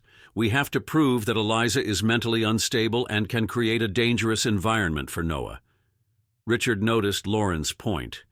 "Can we find something like that?" Lauren pulled out a file. "It's some of Eliza's past medical records. A few years ago she underwent treatment for depression and anxiety. He concealed this fact in court. If we can use it as evidence, it can work in our favor." Richard looked at the file and took a deep breath and said, "Okay, Lauren, we will win this battle," he said. Over the next few days, Richard threw himself fully into preparing for the court case. Lauren and her team began to gather new evidence. On the other hand, Eliza's lawyers were also fully prepared. Eliza sent several threatening emails to Richard. "Richard, do you think you've won? It was just a fight. The battle is yet to come. I will take Noah away from you, no matter what." Richard forwarded those emails to Lauren. The day of the appeal hearing came. The courtroom was full again. Eliza's confidence skyrocketed, while Richard looked calm and steady. Eliza's attorney again attacked Richard's mental health. "Mr. Richard, is it true that you have been taking anxiety medications for a few months?" "Yes, I was taking, but this was to stabilize my mental health, not to destabilize me. I was doing everything possible to take responsibility for my son." Lauren stood up and responded, "Your respect, every human being needs mental health help sometimes, but that doesn't make him an irresponsible father." Next, Lauren presented Eliza's medical records to the court. "Your Honor, it's Eliza's past medical records. It clearly states that he has been treated for depression and anxiety several times. He hid this fact in court. In addition, we have evidence from emails which show that she has been mentally and emotionally blackmailing Richard." The tension was evident on Eliza's face. The judge looked at the records carefully and said, "Mrs. Eliza, you lied before the court and concealed the evidence. This court cannot take it lightly." After a few hours of hearing, the judge gave his verdict. The decision of this court is that Noah's custody is given to Mr. Richard, and Mrs. Eliza will not be allowed to visit her son unless she follows the recommendations of a mental health expert. Eliza's face turned white. She sat down in the chair and tears rolled down her eyes. Richard looked at Lauren, and she nodded lightly. As soon as he came out, Noah came running to Richard. "Dad, will we always be together now?" Richard picked him up in his arms and said, "Yes, son. Now we will always be together." The sky was clear, the sun was shining. It was a new beginning. Richard realized that life had wounded him, but he had fought and held his greatest treasure, Noah. Stability had returned to Richard and Noah's lives. After the court case, Richard had distanced himself from Eliza entirely. She bought a small but relaxed house on the outskirts of town. Noah was enrolled in a good school, and Richard began to focus on his job again. In the evenings, Richard would often spend time in the park with Noah. Together they would fly kites, play football, or sit on benches and talk. Noah's laugh began to slowly heal the deep wounds on Richard's heart. But this peace could not last long. One evening, when Richard went to pick up Noah from school, he got a call from the principal. "Mr. Richard, please come to the school office. Something serious has to be talked about." Richard's forehead wrinkled. He hurried to the office. Eliza was sitting inside. "What are you doing here?" Richard's voice was stern. Eliza smiled, but there was poison in her smile. "Richard, I need to talk to you. Despite the court verdict, I want to see my son. Noah is my son, too." Richard's blood boiled. "Do you remember the court order, Eliza? You are not allowed to meet Noah. You had to take therapy to improve your mental state. Did you do that?" Eliza's smile faded. "Richard, I've come to see Noah, and if you don't let me meet, I will file another case. This time I will drag you to court and destroy your world." Richard took a deep breath. "Eliza, you must pay your punishment. Noah is not something you can pick up at will." Eliza looked at him angrily. "Do you think you've won?" "I want to remind you, Richard, I know your greatest weakness. Noah is not your son, and I will tell this to Noah myself." The ground slipped under Richard's feet. "You would never tell this to Noah, Eliza. I will do whatever I want, and you can't stop me." After that, Eliza got up and walked out. That night, Richard broke down badly. He sat in his office, holding a glass of wine in his hand, remembering Eliza's threat. "Noah is not your son." These words rang in his ears again and again. Noah stepped into the room. "Dad, are you okay? You didn't even eat dinner." Richard immediately wiped away his tears and looked at Noah. "I'm all right, son. I'm just a little tired." Noah went up to him and hugged him. "Dad, you are the best father. I love you so much." Tears welled up in Richard's eyes, but he held them back. "I love you too, Noah." For the next few days, Richard tried to compose himself. She told Lauren about Eliza's new moves. "Lauren, if Eliza told Noah the truth, Noah's whole world would fall apart. I can't let this happen." Lauren listened to him seriously. "Richard, we have to go to court again. We have to prove that Eliza has no place in Noah's life. We need more evidence." Richard nodded. "Whatever I have to do, I will do it, but I want to keep Noah out of this pain." A few days later, Richard received another call from Noah's school. "Mr. Richard, your son Noah has been spotted talking to a woman outside the school. Our security guard stopped them, but the woman went away in a fit of rage." Richard's heart skipped a beat. "Was that woman Eliza?" "We're not sure, but Noah was very scared." Richard arrived at school and hugged Noah. "Are you all right, son?" Noah nodded, but there was fear in his eyes. "Dad, that woman was saying that she is my mother and you are lying. He said you want to take me away from him." Richard's breath stopped. "Boy, it's all a lie. I'm not going to take you away from anyone. You are mine. You will always be mine." Noah nodded gently, but his face was white with fear. Richard called Lauren immediately. "Lauren, Eliza has tried to contact Noah. We have to take action immediately. I'm going to go to court, Richard. We have to immediately seek a restraining order against Eliza. Richard hung up the phone and looked out the window. I'll never let you get to Noah, Eliza. Never. That night, Richard put a chair by Noah's bed and stood guard. There was no sleep in his eyes. He was determined to protect Noah until his last breath. There was no trace of sleep in Richard's eyes. Noah was fast asleep next to him, but Richard's mind was constantly thinking about Eliza's next steps. He knew that Eliza was not one to give up so easily. He took a deep breath and opened his laptop. Richard wrote an email to Lauren in which he spoke of discussing every possible legal option. She requested her lawyer to file another restraining order as soon as possible. The next morning, Lauren arrived at her house. Richard, I've filed a restraining order. The court date is next week, but we need more evidence that Eliza is a threat to Noah. Richard nodded. I don't understand what she wants. It has already devastated me mentally and financially. Why is she targeting Noah now? Lauren took a deep breath. Richard, some people don't stop until they've destroyed everything. Eliza finds it difficult to accept her defeat, but we have to be one step ahead. Over the next few days, Richard took a break from his company. He turned all his attention to Noah. Everywhere he left Noah and brought him back by himself. But Eliza's shadow hovered around every corner. One day on his way back from school, Richard saw a black car behind him. The car followed them for a long time.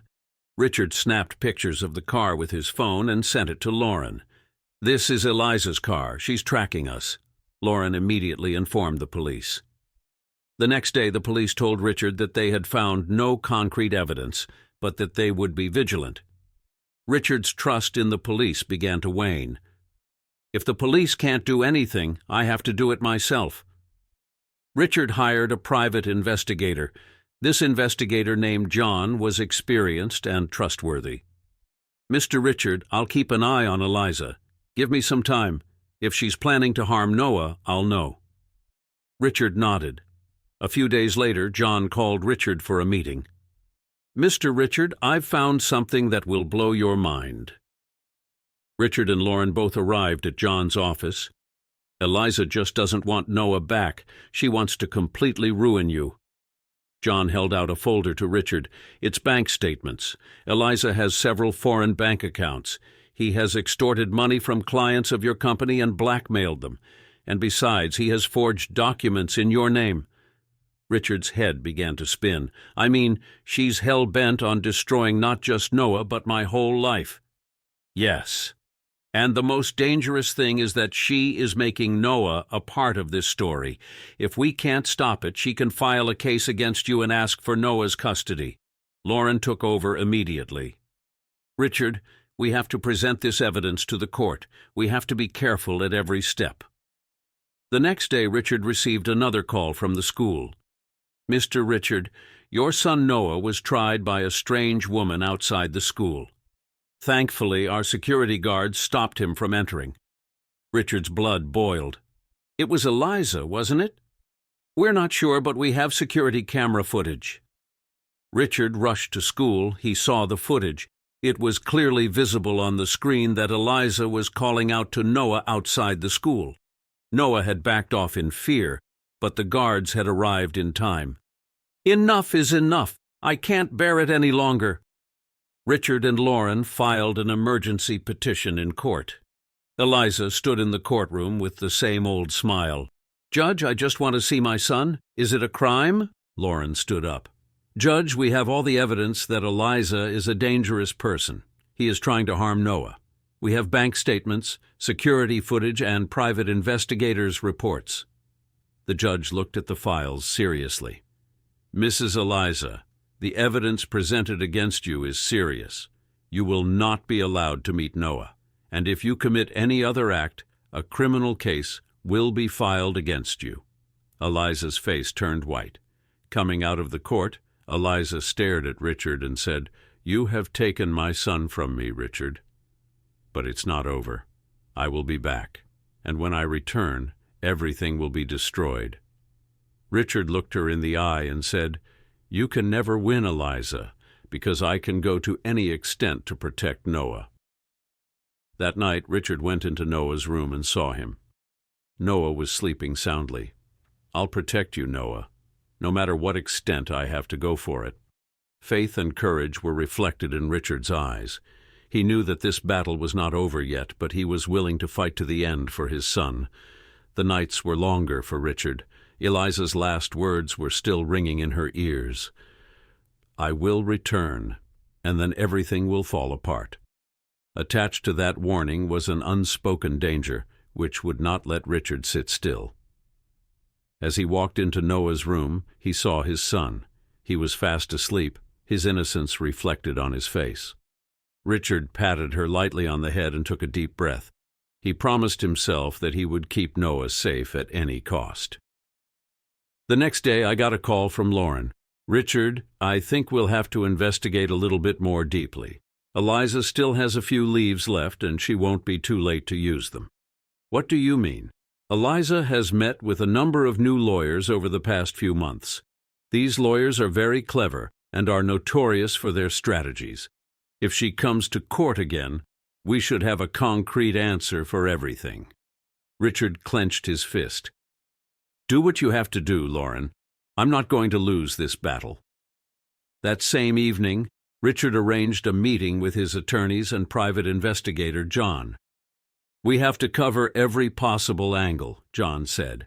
"Eliza's past bank records, her emails, call logs. We're going to have to scour everything." Lauren nodded.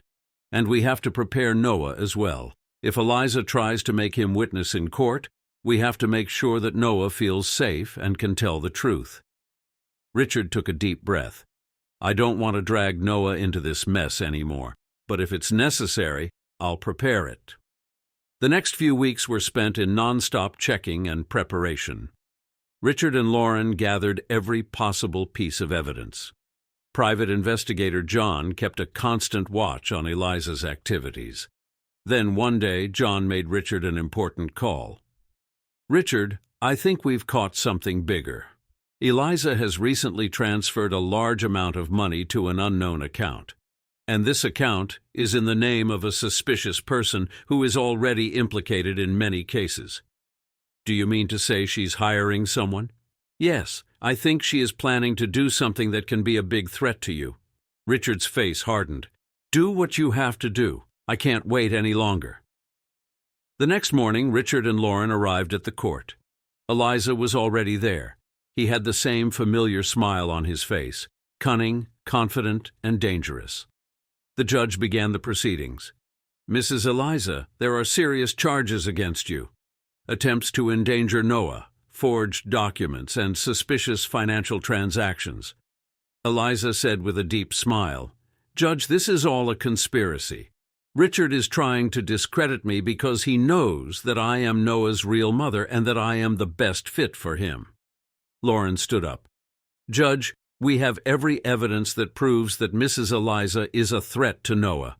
Her bank records, suspicious transactions, and school security footage, everything clearly shows that she is planning to harm Noah." The judge looked at the files and then looked at Eliza. "Mrs. Eliza, the evidence presented against you is extremely serious." Eliza raised her voice and said, "This is a lie. All lies. I just want to get back to my son." "Keep your peace, Mrs. Eliza," the judge said sternly. "The court will pronounce its verdict soon." Outside the courtroom, Eliza pulled Richard aside. "You think you've won, don't you?" "It's not over, Richard. I won't let you and Noah live in peace." Richard looked into her eyes. "The more times you return, the more times I will expose your lies. I would give my life to save Noah." Eliza looked at him angrily and left without saying a word. The next few days were extremely stressful for Richard. He thought every moment about what Eliza would do next. Then one day, I got a call from the police. "Mr. Richard, we have received some important information about Eliza. She was trying to leave the country, but we arrested her at the airport." Richard heaved a sigh of relief. On the day of the court's final judgment, the judge said, The allegations leveled against Mrs. Eliza have been proved. They will have no right to meet Noah. In addition, he is sentenced to a fine and 5 years in prison." Eliza looked at Richard angrily in the courtroom. But there was a look of satisfaction on Richard's face. That night, Richard let Noah sleep with him. "Daddy, will Mama never come back?" Richard smiled lightly and said, "No, son. Everything will be all right now. No one can take you away from me." Noah hugged Richard.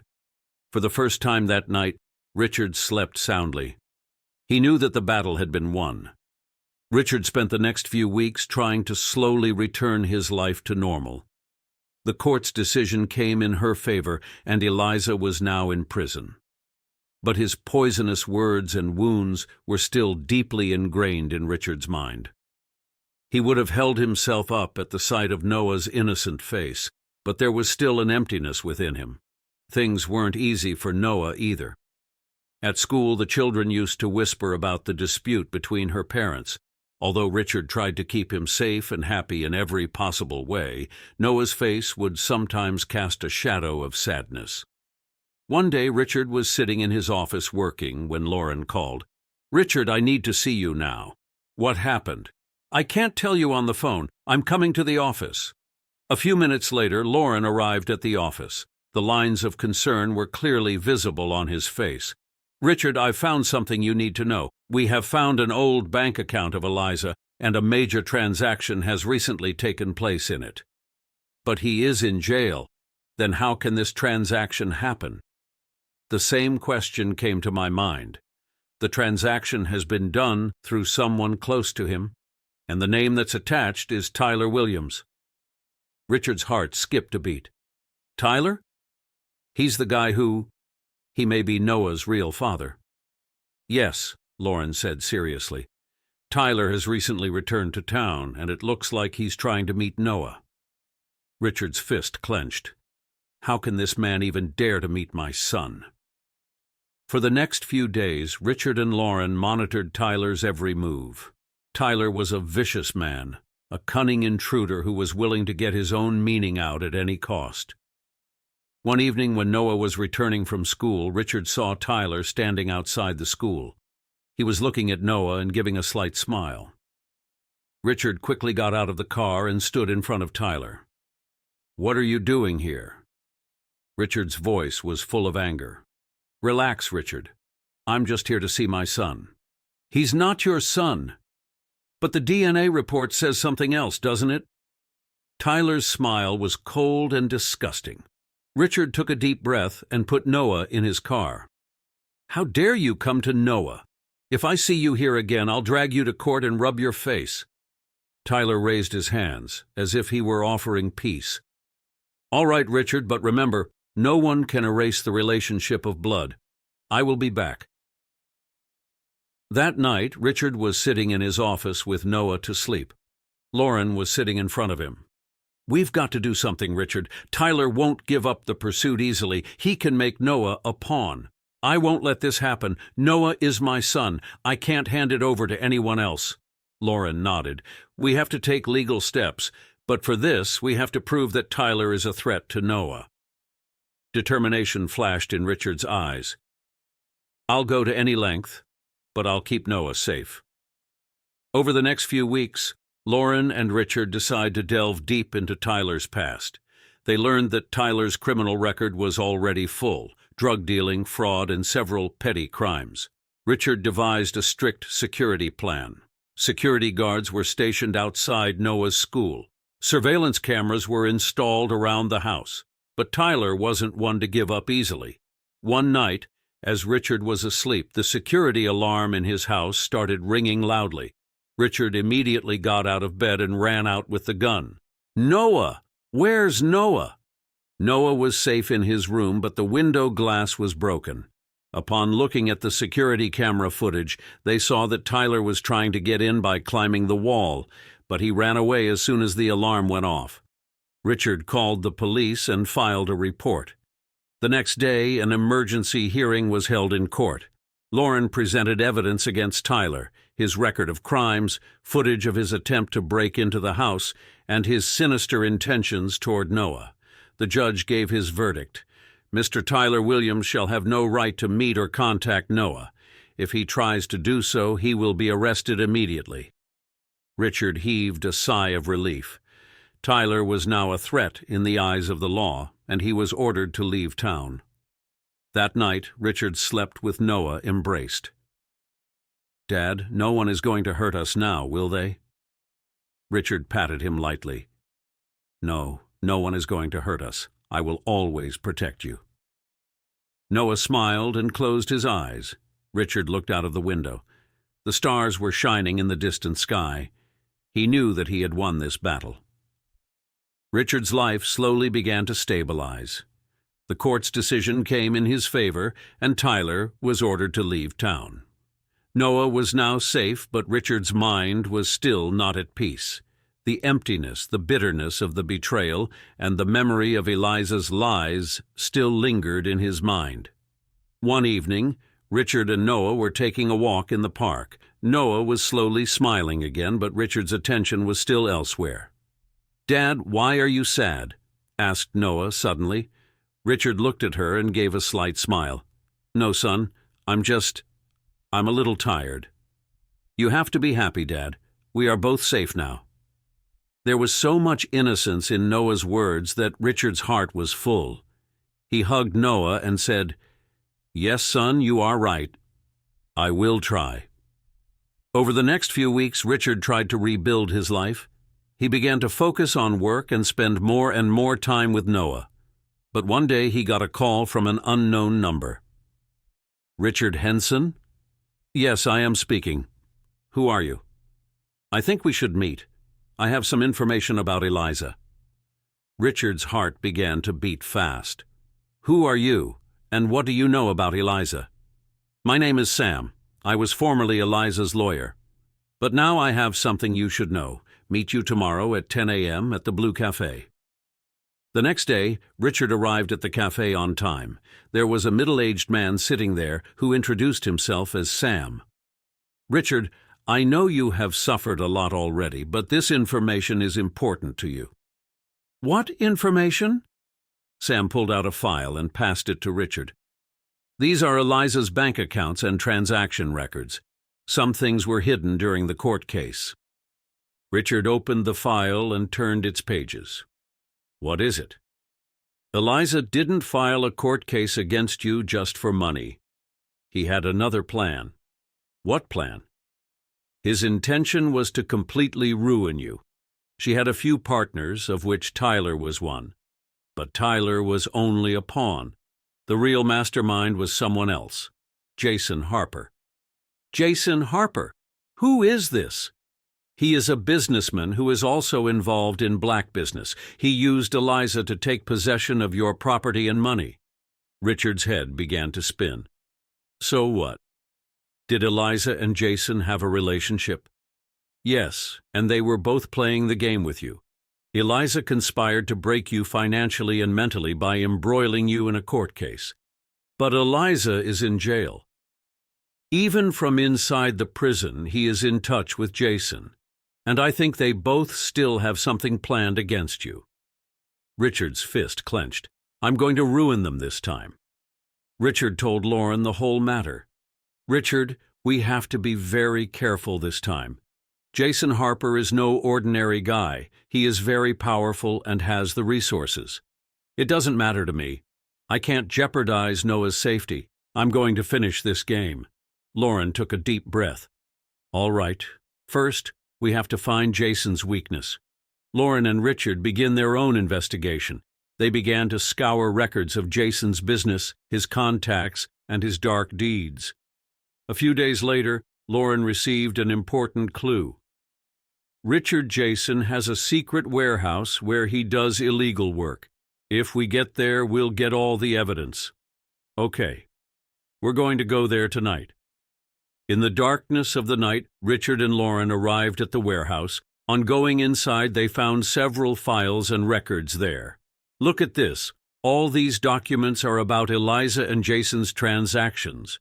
Richard picked up the documents and saw in the camera footage that Eliza was instructing Jason from prison. These people are still active. We have to give all this to the police. The next day, Richard and Lauren went to the police and handed over all the evidence. Jason was arrested. The court found him guilty of several serious crimes, and he was sentenced to 25 years in prison. Eliza was given this news in prison. There was a look of fear and anger on his face. No, no, it can't be. But the game was over. Richard hugged Noah and took a light breath. It's all over, son. We are safe now. Noah smiled slightly. Dad, you're going to be happy now, right? Richard patted him on the head. Yes, son, I'm going to be happy now. The sun was setting in the sky, but a new light was knocking in Richard and Noah's life. Richard's car turned slowly down the street where his new apartment was. The clouds and cool breeze on the sky cast a strange silence over the city. Noah was sleeping in the back seat, his little hands resting under his cheeks.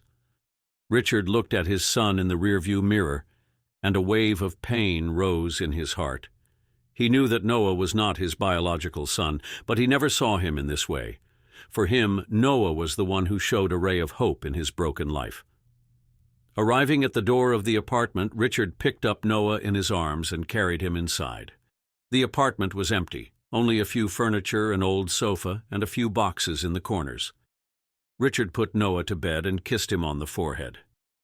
I will always protect you, he said softly. Late into the night, Richard sat on the balcony of the apartment, a glass of whiskey in his hand, and a flood of memories in his mind that had made his life hell. He wondered if he really deserved all of this.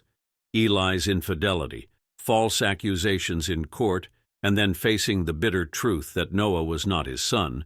All of this was a burden that was weighing on his shoulders. Suddenly his phone rang. An unknown number was flashing on the screen. He received the call. On the other side was a woman's voice, deep, quiet, but nervous. Mr. Richard, my name is Catherine. I need to talk to you about something important. I know Eli. Richard's heart began to beat fast. Who are you, and how do you know Eli? It's hard to say on the phone. Can we meet? I know something about you and Noah that you should know. Richard thought for a moment, then said, Tomorrow morning at 10 a.m. at the Downton Cafe.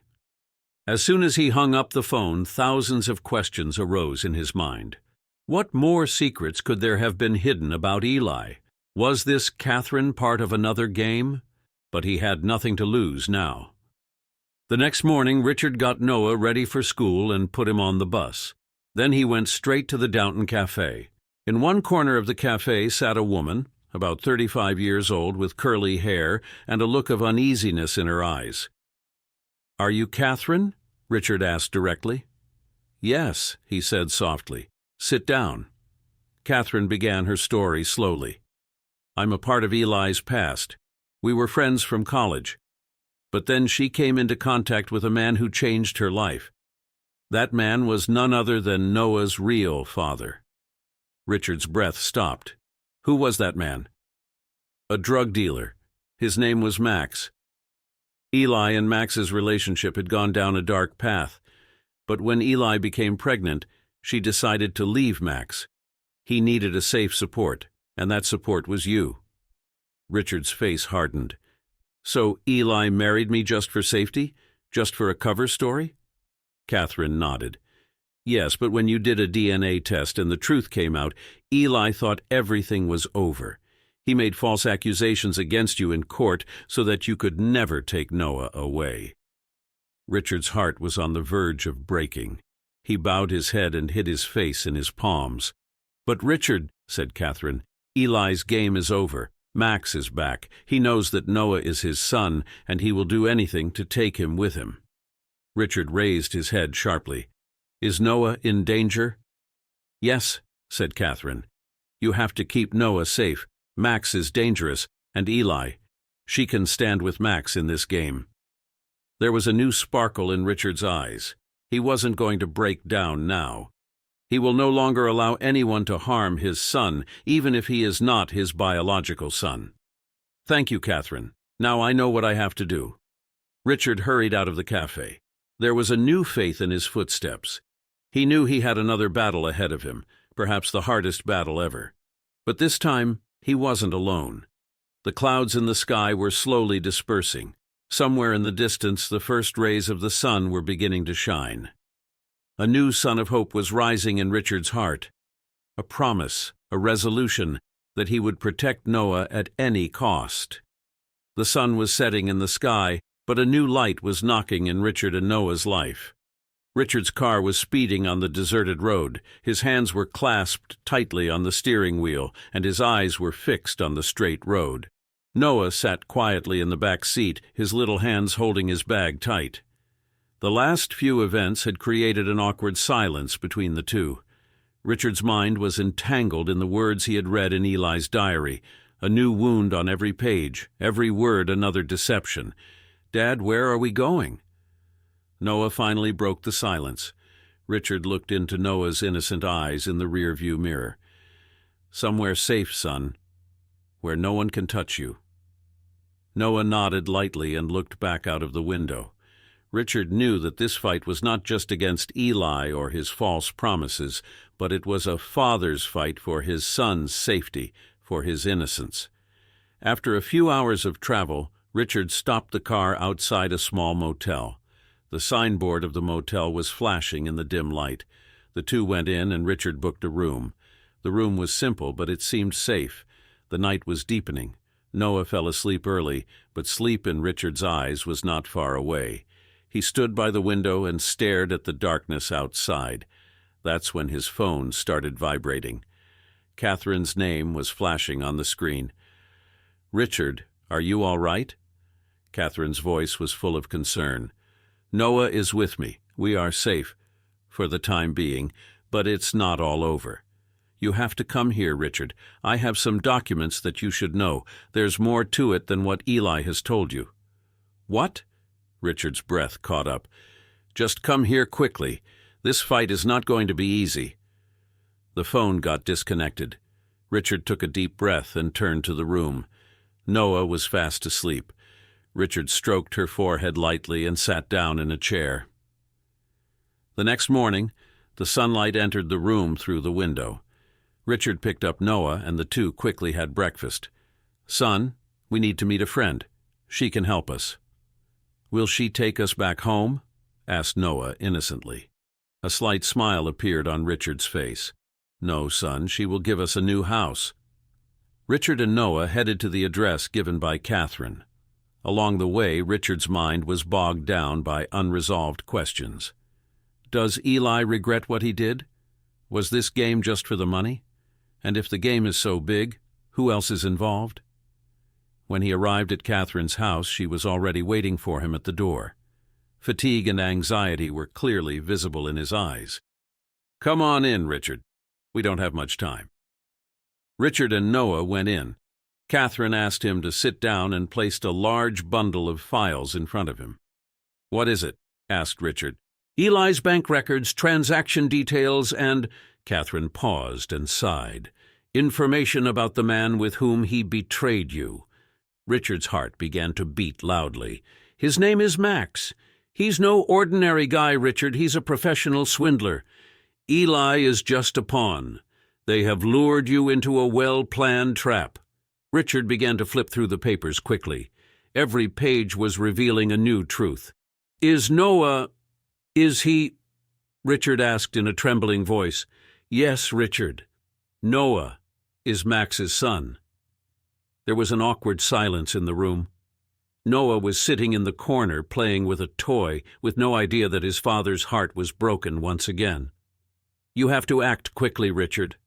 It won't take long for Max to find out your location, and when he gets here he can go to any length." Richard took a deep breath and looked at Catherine. "I will take Noah away from this mess, but before that, I'm going to punish Eli and Max for what they've done." Catherine nodded. "You don't have much time, Richard. Be prepared." Richard lifted Noah up in his arms and looked into his innocent eyes. "Son, whatever happens, I'll always be with you." Noah smiled lightly and hugged his father.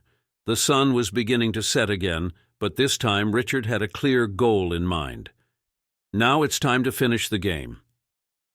The last rays of the sun had painted the sky orange.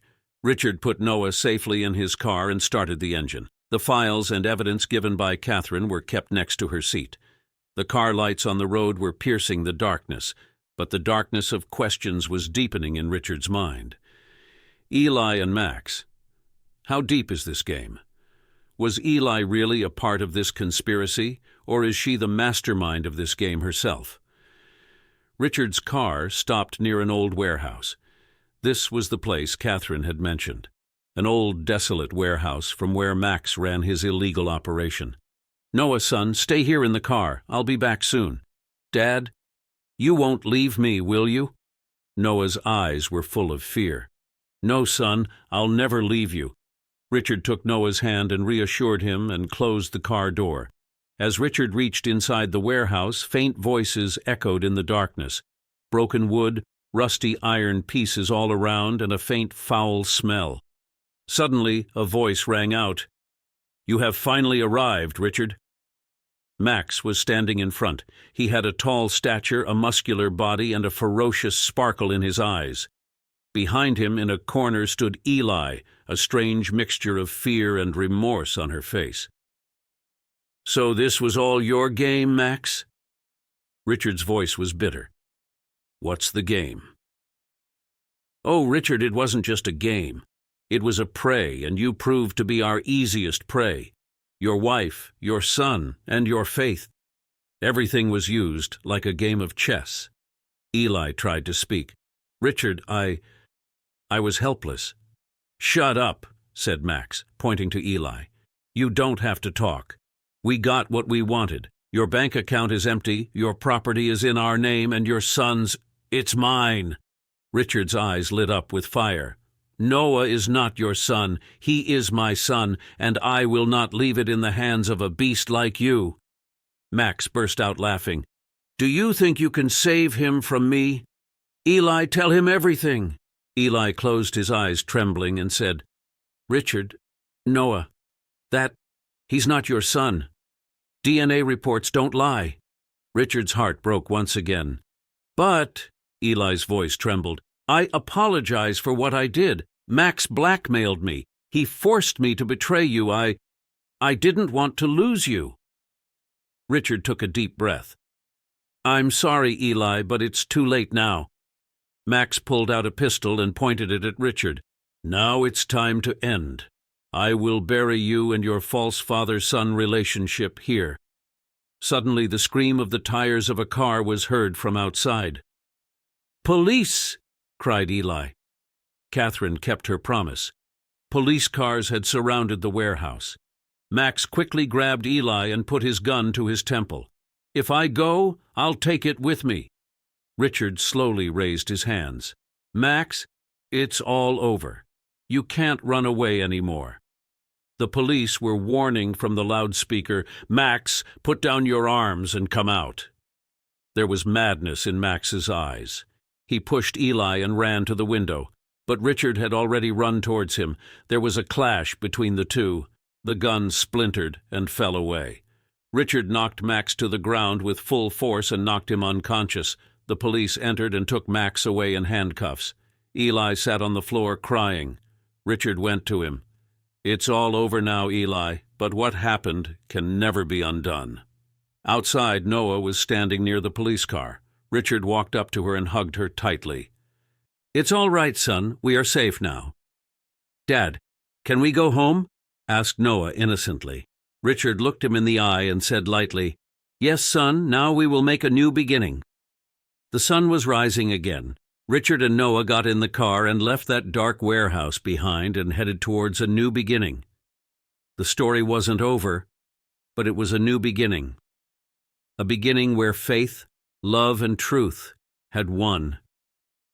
After a long night in Richard and Noah's lives, the first rays of dawn had finally knocked. The faint sunlight was coming in through the car window, but Richard's eyes were still dark. The events in the warehouse left behind them, Eli's face, Max's screams, everything echoed through his mind. Noah was sleeping in the back seat. his innocence still intact. Richard took a deep breath and parked the car in a quiet place. "What shall we do next?" muttered Richard to himself. A few hours later they arrived in a small town. There he rented a hotel room. Richard laid Noah on the bed and stood by the window. Outside, people were busy with their own lives, but Richard's life seemed to come to a standstill. What next? Will I be able to give Noah a normal life? Will I be able to overcome this betrayal? Suddenly there was a knock on the door. Richard jerked open the door. Catherine was standing in front with a few files and a bag in her hand. "May I come in?" she asked softly. Richard opened the door. "Catherine, what else is left?" Catherine placed the files on the table and took a deep breath. "Richard, the story is much deeper than you have seen. Ellie's relationship with Max wasn't just a hoax, it was a whole plan." "What do you mean?" said Richard, opening the files. "Max was just a pawn," Catherine explained. "The real player is someone else. Eli teamed up with Max to empty your bank accounts, but the money did not go to Max. This money has gone to a third person, who is the real mastermind of this game."